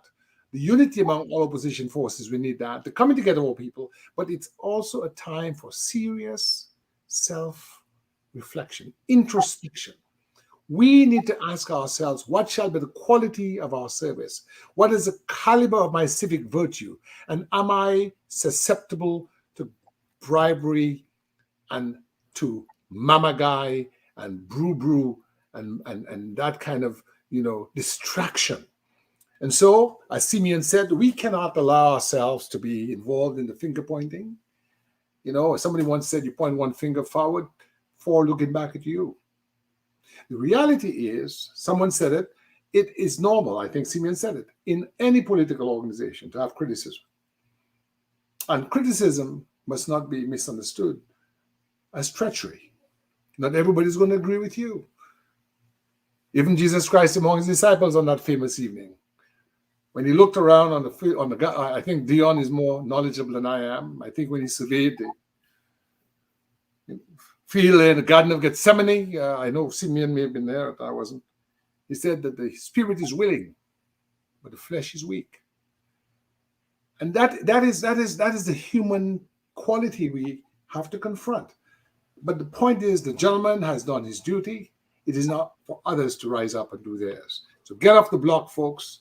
Get off your rusty dusty. Join an organization, pay your dues, and seek to inspire a better Dominica by your actions, not just what you say, but what you do. Thanks a lot, Gabriel. Let me just read a quick comment I have on WhatsApp just before I go over to Dr. Dion George for his further comments. The prospects for stable democracy in a country are improved if its citizens and leaders strongly support democratic ideas, values, and practices. The most reliable support comes when these beliefs and predispositions are embedded in the country's culture and are transmitted in large part from one generation to the next. In other words, the country possesses a democratic political culture. I thought these are very fine words, very deep words. Dr. Dion George, just before I go over there, let's take a call, DJ Shan, and then we'll go over to Dr. Dion George. 95, hello, good night. Hello? Global Fuel Q, go right ahead. Hello? Hello? Yes, go right ahead. Go right ahead. Yes, I'm calling to make a point. I keep hearing people talking about democracy. Dominica is not a democratic country, only on paper. When you have police using tear gas on people the day of an election, what kind of democracy is that? And the man who was leading the United, the UWP, he did a wonderful job. May God continue to bless him. Thank you. And thank you very much for that comment. Dr. Dion George? Yes, Mr. Gregoire, thank you. And I want to thank the callers for their contribution. The last caller, I think he sort of resonates with a previous caller. And one of the callers said that we are speaking about democracy, but democracy is really a relative phenomenon. It's a relative factor. And that's true because I have a textbook there and it's called Democracies. And the author of that book is a scholar from a university in California. And he identified 36 different versions of democracies, 36, particularly in Latin America, where you can cross the floor and you can be elected by your constituents. And after they elect you, you can cross the floor. And one might say that's illegal, but we have that in Dominica too. And there are many different versions of democracy. So I'm saying this to say that now that the leader of the opposition party has resigned, the question, which is my original premise, is a reset bottle. What sort of democracy do we want in Dominica? Do we want a democracy where the prime minister can be there for 50 years? Do we want a democracy where members of parliament can be charged with criminal crimes for as vicious as child abuse and still be held in office? Do we want a democracy where persons are caught doing illegal, what they call white-collar crimes, soliciting drugs or passports, and go scot-free? What sort of democracy do we want? So he's right. The caller is right that democracy is relative. I will tell you this. In about 1778, that is 2 years after the independence of the United States, which was 1776, July 4th, a lady met Benjamin Franklin and she says, "So what kind of government did you give us?"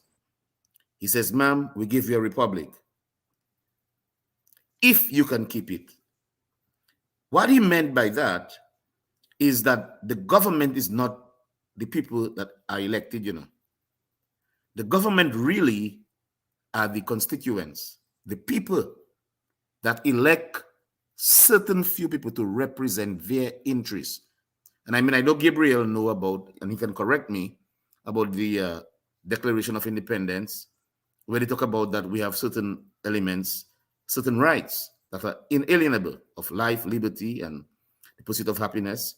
And if a government goes against those fundamental rights, it is the responsibility of the people to overthrow that government and elect a new one.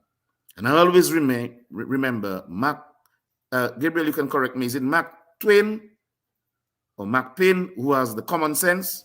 Mark Twain. Twain. No, Thomas Paine wrote the book Common Sense. Common Sense. Yes. And the sense of that book is that he's saying that if you have a government and it's not working for you, you have to overthrow that government. But I want to respond specifically, thank you, Mr. Gregoire, for giving me this airtime, to a caller who put a very direct and I would say salient question. And he says, perhaps Dr. George can answer. He mentioned about institutions and whether or not, if the institution is not working, if there are elements within the institution, I think it's a troubling question.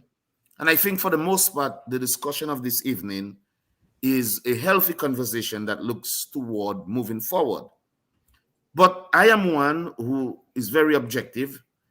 And I also want to make sure if we move forward that we have a solid base.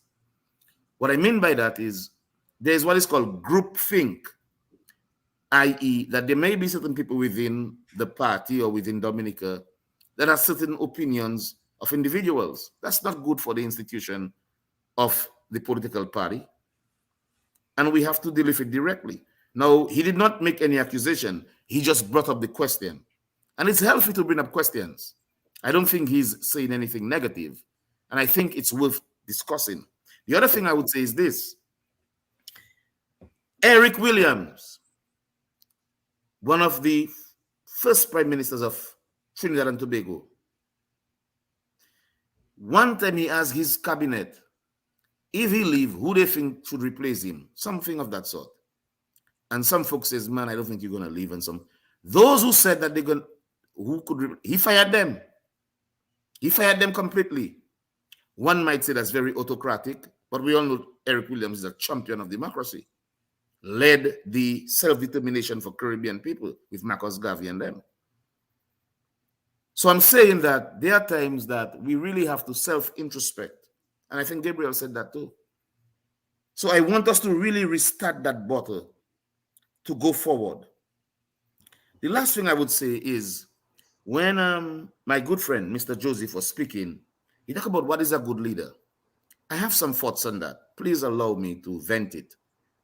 A good leader is one that can allow people to follow them. Not every time people will agree with you. There are times you come with an idea and people might think your idea is way off the left or the right. But you have to be able to stay there and convince them to follow you. There's a saying in American politics, and perhaps globally, that politics is local, that there's something called retail politics. One of my favorite terms is called social capital, where you meet with people one-on-one. And if there's a certain view about who you are or what people say about you, you meet them. You meet them, maybe not face-to-face, but perhaps according to Gabriel, in a town hall meeting. And you meet with them and you tell them, this is what I am. And you might believe me or not, they might have a totally different view of your perspective, your platform, and even your personality, because all three matters.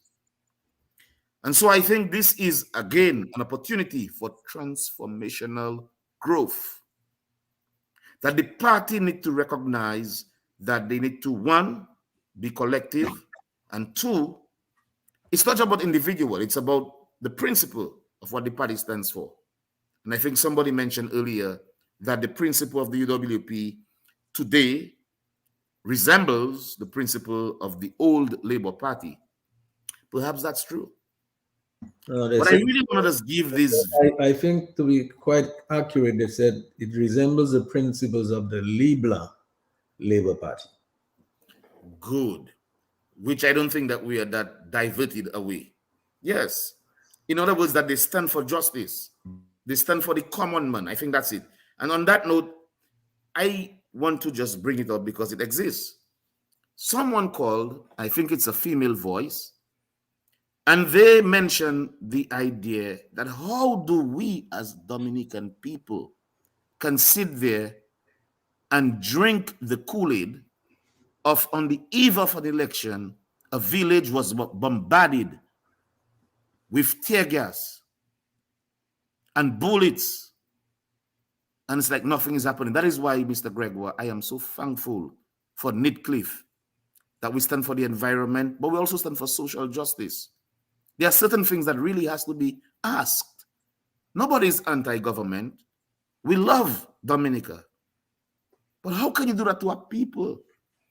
I mean, come on, imagine somebody do that to Granby, your grandmother, your sister, that not into politics, a Christian lady, go in church and have to carry her grandmother out on the eve of an election. Something is not right with that.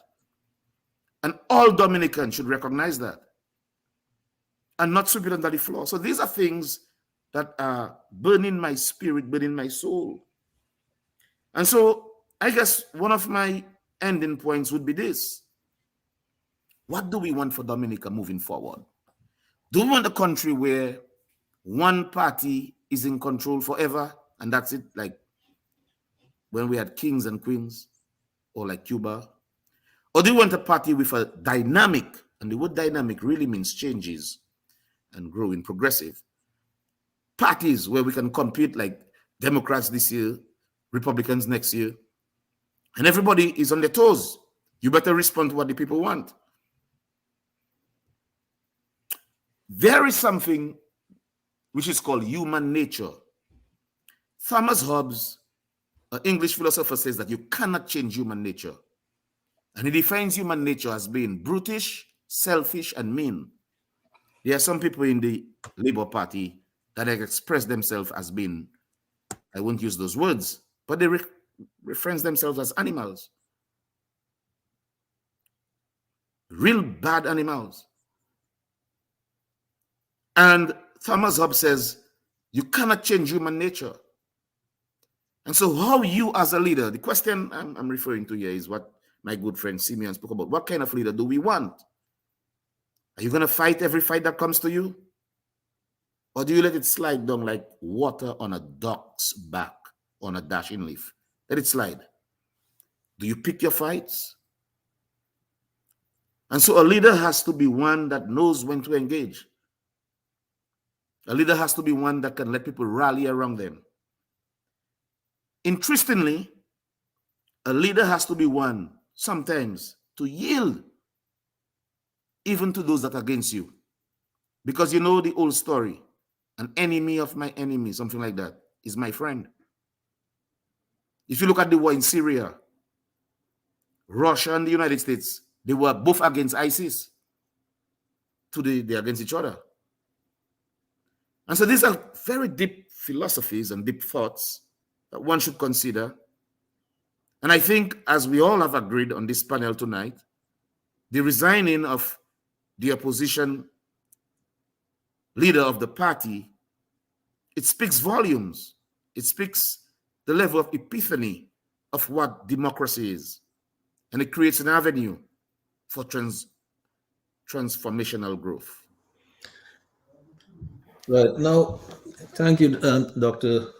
Dion George, for that. Simeon, I want to go back to you because I want to revisit that comparison that was made. I think you were the one who came up and said something to the effect that the UWP now appears to embody the Labour Party. I think this is a kind of comparison that you made. Let's talk about that a little bit more. What do you mean? Anyone who has been associated with the history and the evolution of the labor movement in Dominica, okay? Let us not forget the genesis of the word labor. Gabriel, you are the historian, you bear me out. On the heels of the Moyne Commission and the need to drive self-governance. Am I correct, Gabriel?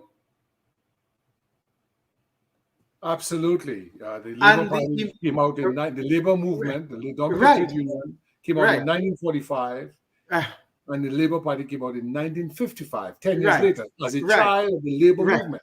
So the Labour movement preceded the Labour Party. Right. And then the emergence out of that, of the need to self-governance, the emancipation of the masses, all right? The liberation of the working class, okay? Which is what gave rise to the birth of the labor movement that characterized itself into a Labour Party, whose main philosophy and principle was the upliftment and the advancement of not the elite, not the high-skin colored people, not the bourgeois and the militaires of Rousseau, but the common folk, the country folk. And so therefore it was when I talk about the philosophies and the principles of the vision of Miss Allfree and Mr. Low Black and Mr. LeBlanc, Patrick John, to lift up the common man. As a matter of fact, Simeon, to add to what you're saying, Felicia and Allfree came in for a lot of criticism from those of her class because exactly. They felt she had betrayed, because for those who do not know, Felicia and Allfree was a local white aristocrat who had gone to England and become involved in the Fabian socialist movement with Honoré and Beving and the Labour Party in England, and returned to Dominica after the war to join with E.C. Black to form the Labour Party. And she actually had gotten information from the Moine commissioners as to what should be done in Dominica to ameliorate the poverty-stricken condition of the working people of Dominica. Exactly. They brought the Moine Commission to Pong, for instance. E.C. Black had brought them around to all the boot shams in Roseau, in the Quest, and so on, to see the palace nature of our living conditions. And so here was a party that was seeking to elevate. And the question is, where has all of that gone now? Where has Exactly. And so what it did, Sheridan, was to take the poor people and give them proper housing, okay? Ensure that they educated themselves and took the responsibility for the future into their own hands. There was a massive movement of empowerment of peoples, not a spirit of dependency. That's right. Not people going at the beck and call of politicians for them to live and eat and breathe and have a shelter over their head. The philosophy of the Labour Party was to empower people to work, so that when you work, you provide for yourselves, you build your family, you put a roof over your head, you empower your children, and by empowering your children, you make your contribution to the country. That is the philosophy of the Labour Party. And the principle of the Labour Party was that it was an unselfish tendency. Because if you look at the early days of Mr. LeBlanc didn't care about who was Labour, who was DUPP, who was Freedom, who was Bourgeois, to provide for them. As a matter of fact, he did so at the highest level and altar of self-sacrifice. Amen. Denying himself and his very family of the opportunities so that every Dominican can have an opportunity.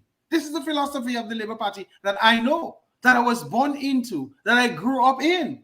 And which sadly, when you look at it today, it's no longer. The Labour Party has become this opportunistic tool where those who want to subjugate the working class and have total and absolute control over the common man have regained that position. Because if you look to see who is now in the Labour Party today, these are the very same people that Mr. LeBlanc had to fight against and who were fighting Mr. LeBlanc for the liberalization and the amelioration of the working class people of Dominica. And so when I study, and I still have a copy of the original Labour Party constitution, the Reformed Constitution of 1971, the Labour Party Constitution of 1976, I have the Manifesto of 1971 and 1975 and 1980, okay, and 1985 and 1990, and 1995 and 2000, the Labour Party manifestos then, and I have that of the Constitution of the United Workers' Party, and I see the efforts, particularly 4.5 years that the Labour Party, the UWP Party, was in governance. That is why people could say they were doing two-partyism, and they were criticized for it. One of the mantras that was used against them is that they were doing two-partyism. And this is what some people fought against. But you see, Sheridan, one of the frightening things in Dominica is... That's the Labour Party Constitution of 1958, Simeon. I'm not sure if you right, great. Beautiful. We share that resource, Gabriel. We share that resource. Send it to you tonight. Right.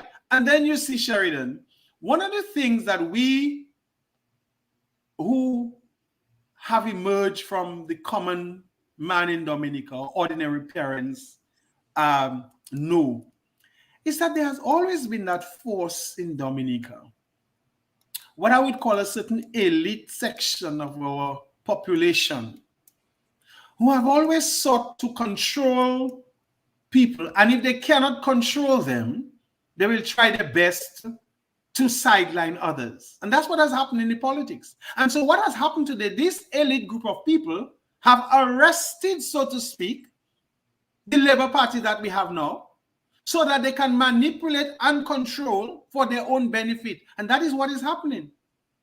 When you look at the people who are aligned with the Labour Party today, who are involved with the Labour Party today, these are the very people who undermine Mr. Libla, who undermine Patrick John, who did not support Rosie Douglas, who laughed at Rosie Douglas on many occasions, only because they felt that they were in the wilderness of the economic and political and administrative power of Dominica. And so now they have gotten control again, because these are the people who control Dominica. And when you drive around Dominica, you go to Castle Bruce, you go to the Carib Territory, Marigot, Wesley, Woodford, Calibishi, Portsmouth, Vacaz, Spenville, St. Joseph, La Plaine, Grand Fort, Grand Bay, Point Michel, Newtown, Kings Hill. You see once again a total disintegration of the middle class of Dominica.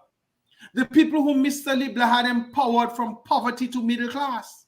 Today our policemen and our nurses and our public servants can hardly make ends meet. Right. Look at what is happening to the vendors on the bayfront. Well, this is the being point treated as non-entities. Fishermen and farmers are now have to be begging to make a living. So we have now a certain elite group of people who have enriched themselves at the expense of the state, and a very large and expanding and increasing group of poor people who have to be groveling and begging at the doorsteps of the political elite so that they can pay their bills, make a daily bread, send their children to school. And now they are told for you to do anything, you have to go to a politician. For you to pay your bills, for you to bury your dead, for you to have a birthday party, for you to go to the dentist, for you to go to the doctor, for you to get a sheet of plywood and a sheet of galvanized, you have to go to a politician. Whereas in the coming out of the 70s and the 80s, these people could boldly. I worked at the Aid Bank. And for the 2.5 years that I worked at the Aid Bank, I saw farmers coming in with their checks of $50,000, $60,000, $70,000 and buying vans cash. And cashing that and going out and taking a loan this month and paying it off next month. And when we would visit and the Aid Bank would do the field visits in Wesley, Woodford, Marigot, you could see, how you call it, farmers going to the building supply stores and buying materials cash to build their 3 and 4 bedroom houses. How many parents of Wesley, Woodford, Calibishi did not even have to take a loan? Will Skelsig did not have to take a loan to send his many children to the United States to study. He didn't have to go to the government. RBD Douglas could sell his coconuts and send all his children to universities, making them one of the most successfully academic families in Dominica, from Rosie Douglas to Mike Douglas to Afflin Douglas. He didn't have to take a loan to do that. He did it all from his pocket. And so today we find that even the so-called elite of Dominica today have to beg a government minister for their children to go to university. And what do? They do it at the expense of the poor people. So while they get their children to go to the elite universities around the world, the poor people of Dominica have to go to Monroe University, Grambling University, Midwestern University, and still go to Aid Bank to take a loan, while these rich people are getting full scholarships from government, aided and abetted by permanent secretaries in places like the Ministry of Education, who ensure that that kind of opportunistic exploitation continues. That is a sad story. Let me just go back to the original thing that you said. Outstanding, Simeon. Outstanding. Let me just say this. You see, the fact that you made that comparison between the United Workers' Party and the Liberal Labour Party, this is real. And a lot of people experiencing today the fact that this Labour Party has strayed away completely from the principles and the values of the Liberal Labour Party. I know Edward Oliver Libla. I know him very well. I played dominoes at his home many times in Vegas. His son, Yot, is one of my best friends. He's in the United States now. His brother, Lipson Libla, was my godfather. So I know Edward Oliver Libler, and I know what this man represented, and I know how he lived to improve the lives of. Libler did not want any poverty in Dominica. He wanted no one to be poor. And that is why when I spoke earlier, when I started my introductory remarks, I mentioned the vendors who are now struggling to just keep a location on the bayfront so they can make a living to send their children to school. That would never happen under Edward Oliver Libler. That would never happen under the United Workers' Party. So clearly, some of the values of Edward Oliver Libler's time and his regime seem to be what the same kinds of values in terms of people orientation and putting people first that the United Workers' Party is doing. The fact that we can see now so many people have to be begging and strunting and struggling and have to be wearing all kind of colors just to get a favor from a politician, that should never be the case. You don't want so much government on people's back. The government has to create an enabling environment for people to be able to prosper. That is what Libler did. That is what the United Workers' Party did, and that is why they said they were doing something everywhere, all over the country. Everybody was saying that money was coming and meet money. Right, and that Mr. Gregoire, just to stick up in, do you remember that when the UWP sent 25 people to study medicine, what did the sitting president of Dominica at the time say? Dominica does not need so many doctors. And it was foolish to send 25 poor people children in Dominica to study medicine. That should just tell you something. Mr. Simeon, can I also stick up in? Yes, go ahead. Yes, I recall he's a priest right now, and I respect the cloth. But there's a particular priest who was a Calypsonian, and he had a song that says, "Workers Cafe Bagay Tupatu." Tupatu. Is that true? Yes. Yes. Yes, that is a very good priest. I think Simeon and Dion's points are so well made that we've been overtaken by a kleptocratic elite, an elite that cares about itself and its palaces, while the impoverished languish in their tarpaulin roofs and poor houses without income of the kind that he talks about. So the labor movement was about empowering others, not empowering a few. So the whole adage or the whole cliche or the whole creed of all shall eat has now been perverted into some shall eat. Well, gentlemen, you know, when you're having a great time and things are getting interesting, the time just moves out on you, and you know you can see already it's past the hour. We're now 24 minutes after 10. We were scheduled to end by 10, but we will end at 10:30. If I can ask Brother Sheridan, an educator par excellence, Mr. Simeon Joseph, who I had the honor of working with to revive the Dominica Cadet Corps many years ago. Simeon, what is it? Because Brother Errol and I, our mutual friend and brother, have always asked this question. What was it that motivated us in the way we were motivated back in those days? Was it because of our parenting or value engineering, the student companion, I might add, the famous student companion? Yeah. So that we had a sense of civic virtue that young people today lack. What is your observation? Well, you see, it is and you have said something which is very poignant. Something that young people today lack. And that is why I would say, Gabriel, I am a bit frightened, or I am a bit ambivalent that we may have lost a generation. And I'm speaking about the young people who were born between 2000 and 2020. Because if you look at a lot of our young people in their 20s, 20 to 25, their main preoccupation is CO. Partying every weekend, drinking rum, twerking, going on tours around the island, not being involved in anything religious, political, social. And if they are involved in social groups, most of the social groups are socializing social groups. You speak of the National Youth Council, an institution that formed us, an institution to which we were proud of, that has suddenly become a tool over the past 15, 17 years. used by the powers that be to divide the young people of Dominica, to what, to submerge them in a smoke screen, okay, of an opportunistic milieu that directs their attention away from things that are patriotic, things that are nationalistic, things that are creative. And so that is what we have today. Does Dominica have a cadet program? Yeah, I'm getting to that.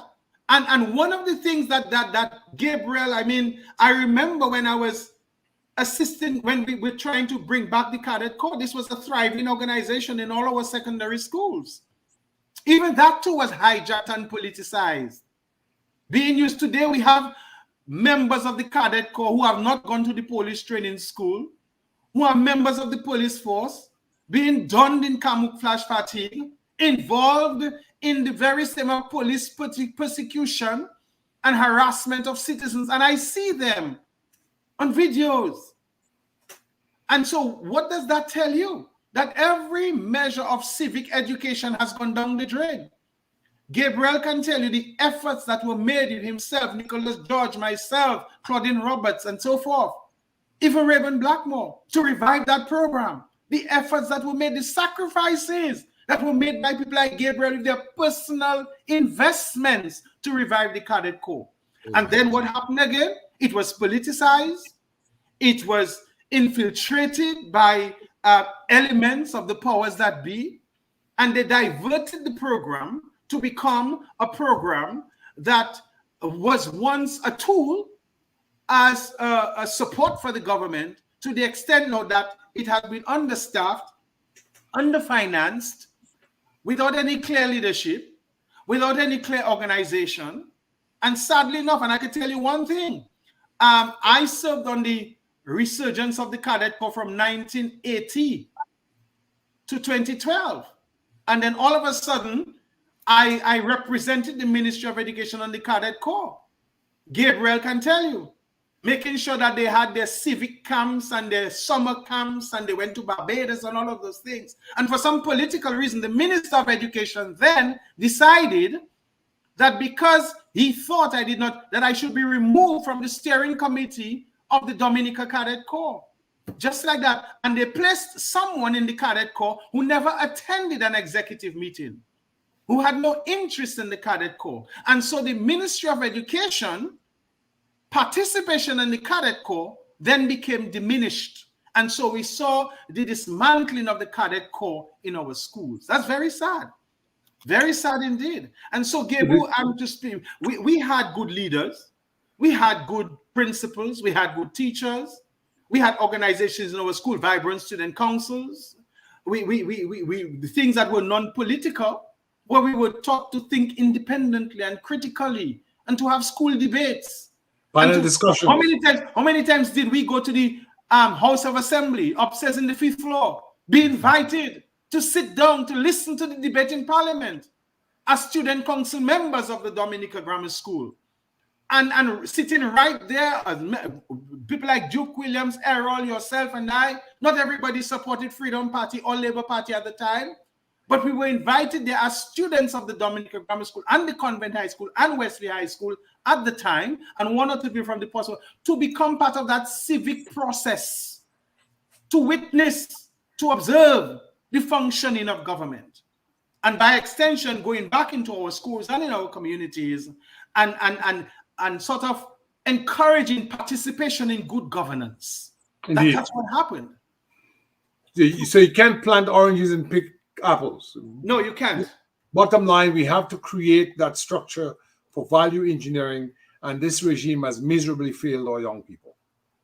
Well, let me say this. I was a member of a cadet corps, as you know, Gabriel. I went to Barbados on a camp. We learned a lot. I mean, we had to, the 303 rifle on your back. We walked all the way up to Scott's Head and back for a backpack and our boots and our 303 rifles. I did that. I mean, it was good discipline for us, right? So we had fun doing that. When we went to Barbados, there was a lot of discipline there. You had to get on the range and be shooting your 303. And of course, in the night, guys would throw your mattress outside somewhere and mush you. There were a lot of powder and flour and so on. Sheridan, long I know you was trained as a soldier with your 303 rifle. Well, But the point that Sheridan is making, you don't have any cadets selling passports, you know. Exactly. Associated with banditti and mafiosi. You don't have it. Yeah, So but value Sheridan engineering say he is had very his important. 303 rifle trade-in. Yeah, that's what we had to do. This is a discipline that we had, right? Wow. And so, but gentlemen, as I said, it comes to an end. I mean, I think we've done well. We've managed to get a lot of stuff in 2.5 hours, basically. I really appreciated the callers. I really appreciate the people that are on Facebook, and we're not able to take all the calls. We're not able to acknowledge all the people on Facebook, but we really thank you for being there. We appreciate you. We hope you'll join us for the next one. But I just want to give our panelists a little minute to wrap up. So, Dion, let me just give you a final word so we can wrap up. Well, And yeah, then- thank you, and then, Mr. then I'll go to Simeon, and then I'll go to Gabriel. Okay, that's fine. Well, I mean, I think the holistic picture tonight, as far as I understand, and as far as healthy as it was what sort of democracy do we want for Dominica? And I think we were able to inculcate the whole idea of the resignation of a political leader of a major party in Dominica. And we tried to look at it from a perspective of, is that good for democracy or bad? Thereabout. And so we looked at it, and I think it's good. I think the leader himself left as a statesman, and I want to say kudos to him for that. And I want to appeal to the open public to consider the transformation and the growth that lies within the opportunity here. I think some callers called, very few, and mentioned perhaps of some infighting, but we have no evidence of that. And I don't think the leader ever appealed toward that. So I think it sets a good opportunity for democracy. What I mean by that is the whole idea of having contending parties with different ideas to govern a country for the betterment of the people. So that's the first thing. The other thing I want to say, and I really want to make that point salient, is the fact that the scriptures that I read, I didn't read them for poetry reasons. I read them because I am a staunch believer that really our true leader is God himself. And so, in spite of the government in power, we know that who is in control, and the person in control always is the Almighty God. And so that's the other point. And so moving forward, we look towards building our state. We look towards building a nation, and for the betterment of all people, in spite of religious, political, and any other divide. And so, Mr. Gregoire, I think the Global View on Q brings up very good points, healthy conversations. Clearly, the panelists, I want to thank you, Mr. Gabriel Christian, Mr. Simeon Joseph, and DJ Shan. I want to thank you. Once I called and I asked you to play a song for my mom. It was by Louvin Brothers. That's my mother. And you played it for me, and I'll never forget that, because I do love my mother. Right. Yes, and so I want to thank you for doing that. And so I just want to say that this is a very healthy communication discussion platform that we have. I want all Dominicans to embrace it. And Mr. Gregoire, thank you for inviting me, and thanks to my colleagues. Thanks. Okay. Yes, Mr. Gregoire. Let me just say this, Simeon, as you come in. I just wanted to say that I know that Justice Dr. Irving Andre would have loved to have been with us here tonight. Because of his work, he could not make it tonight. I know that he probably might have been listening to some of it if he could. And really, we will bring him in the next time to engage with us further. But Simeon, it's all about moving forward, isn't it? Definitely. And moving forward, I want to aptly say that next month, we are moving towards the celebration of our 44th anniversary of independence.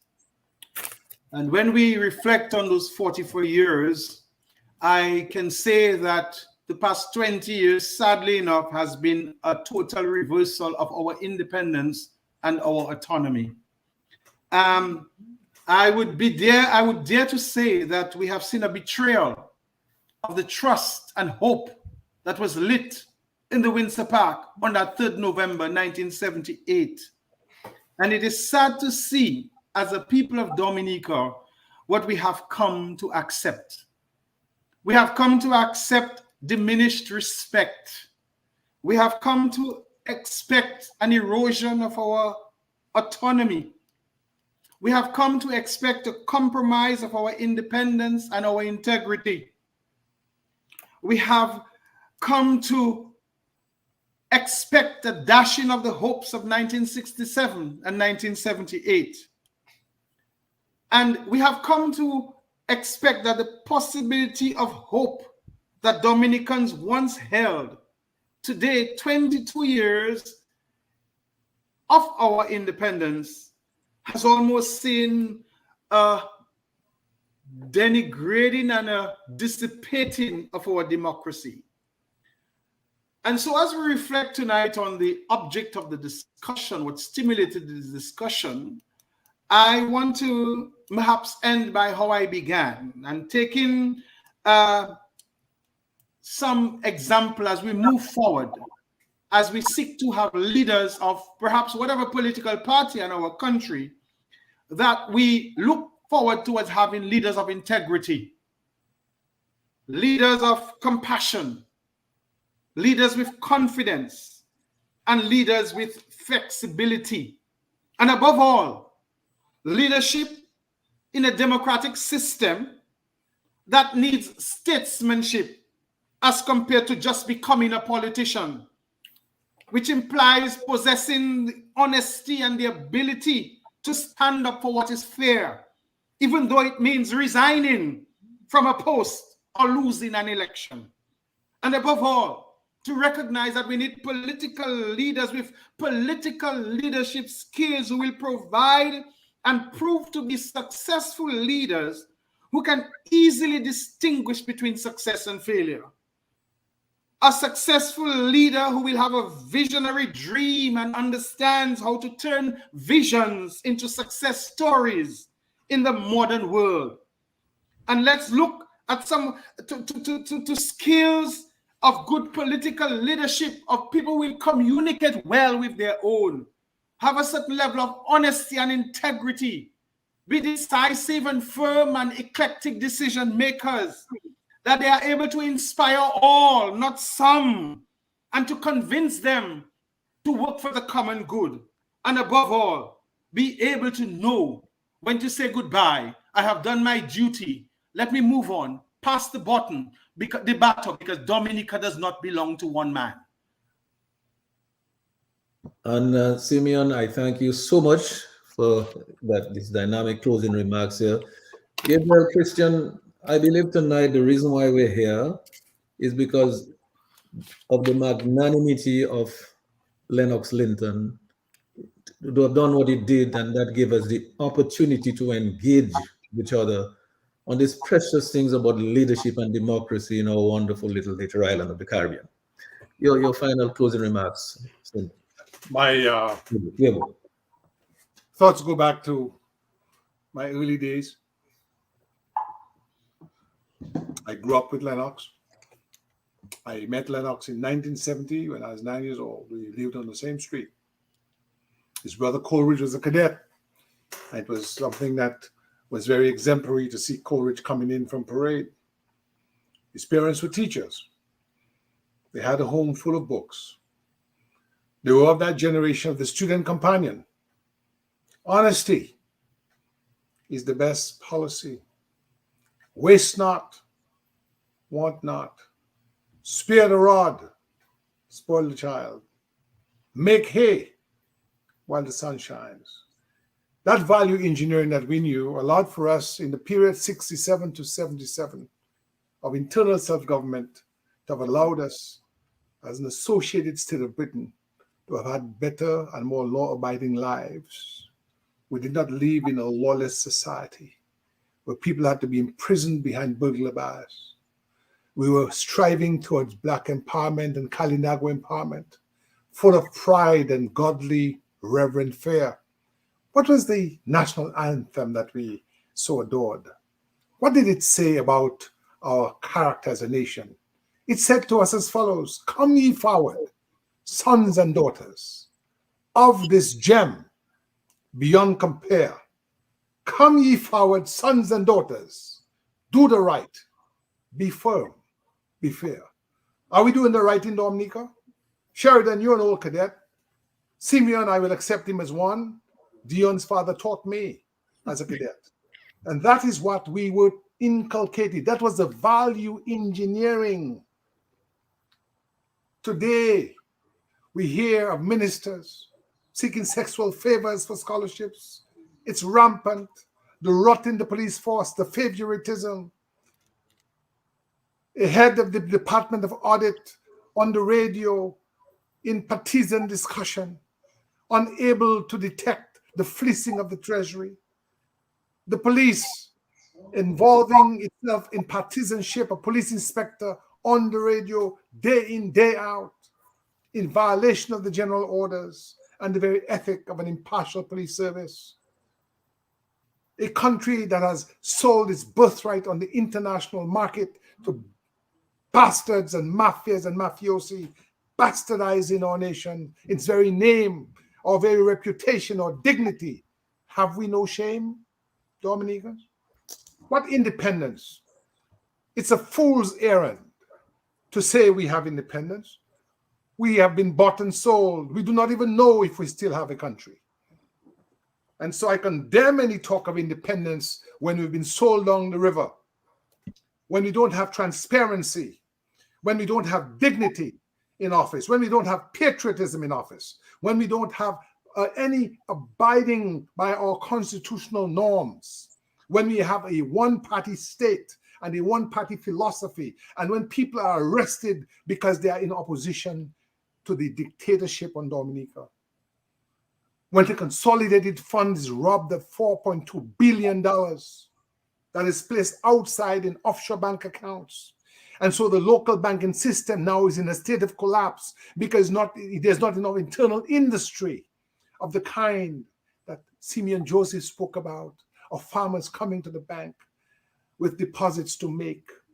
And in the absence of that local economy with which to keep banking going, the banks are disappearing.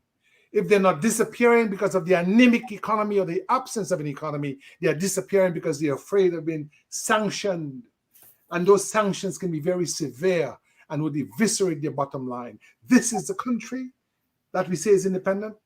In this moment, I remember 1977 and the elocution contest on independence at the parish hall. The chief judge was no less a person than the distinguished cultural icon, Raymond Lawrence. And Raymond Lawrence said to me, "Christian, you've been very big on this independence idea, but it's not a bed of roses, and you need to bridle your enthusiasm. Look at what has happened in Uganda." What Raymond Lawrence was talking about was, in Uganda, there was a fire that had gone through the prairie by the name of Idi Amin, a dictator who had run roughshod over that country. And he was saying to me that independence is a good thing, but it's not a bed of roses. That progress is not certain, that we only make progress where we are involved in ensuring that government does right by us. Dominicans, are we involved? Are we taking our rightful place? So tonight, as I salute Lennox Linton and his family for having endured all the indignities hurled against him, I ask each and every one of you, my Dominican family, my friends, what shall the quality of your service? Lennox has served. What shall you do? What shall we do? That is the question. And thank you so much. Thank you so much indeed, Gabriel, Christian. Gentlemen, it is I'm simply left with the duty to say it is my utmost delight to say goodnight and to say thank you to all of you on the panel, Gabriel and Simeon and Dion and DJ Shan and Sherwin, and also to all of the folks who have been with us and are still with us on Facebook, all of you on YouTube, and all of you who have been listening us on the radio in every nook and cranny, everywhere in Dominica, in the region, and globally. Thank you so much for being with us. We hope we left you with something to ponder upon. But I think we have reached a moment that we can reset our democracy. And wherever we may have made a bad turn, go back there, reverse, go back there and make the right turn at that intersection. We have a chance to reset now. So, Simeon, again, gentlemen, thank you. Let me say good night to everybody. Till next time. Thank you. Take care. Good night. Okay. God Good night, bless you. everybody. Gibbs, Dion. Yeah. Good night. Yeah, you too. DJ Shan, good job. Yebo, Sheridan. God bless. All right, Dion. Take All care. right. Yebo and Simeon. We'll talk again next time. DJ Shan and all the rest of you. God bless you all. It has been an honor and privilege to serve. Can we And, play Levy Simeon- Dominic by Spags John? Levy Oh, Dominic, okay. Levy. Well, maybe if Sean can find that for us, maybe he can play that for us as we make our exit. Take care, gentlemen. Okay. Good night. Bye-bye.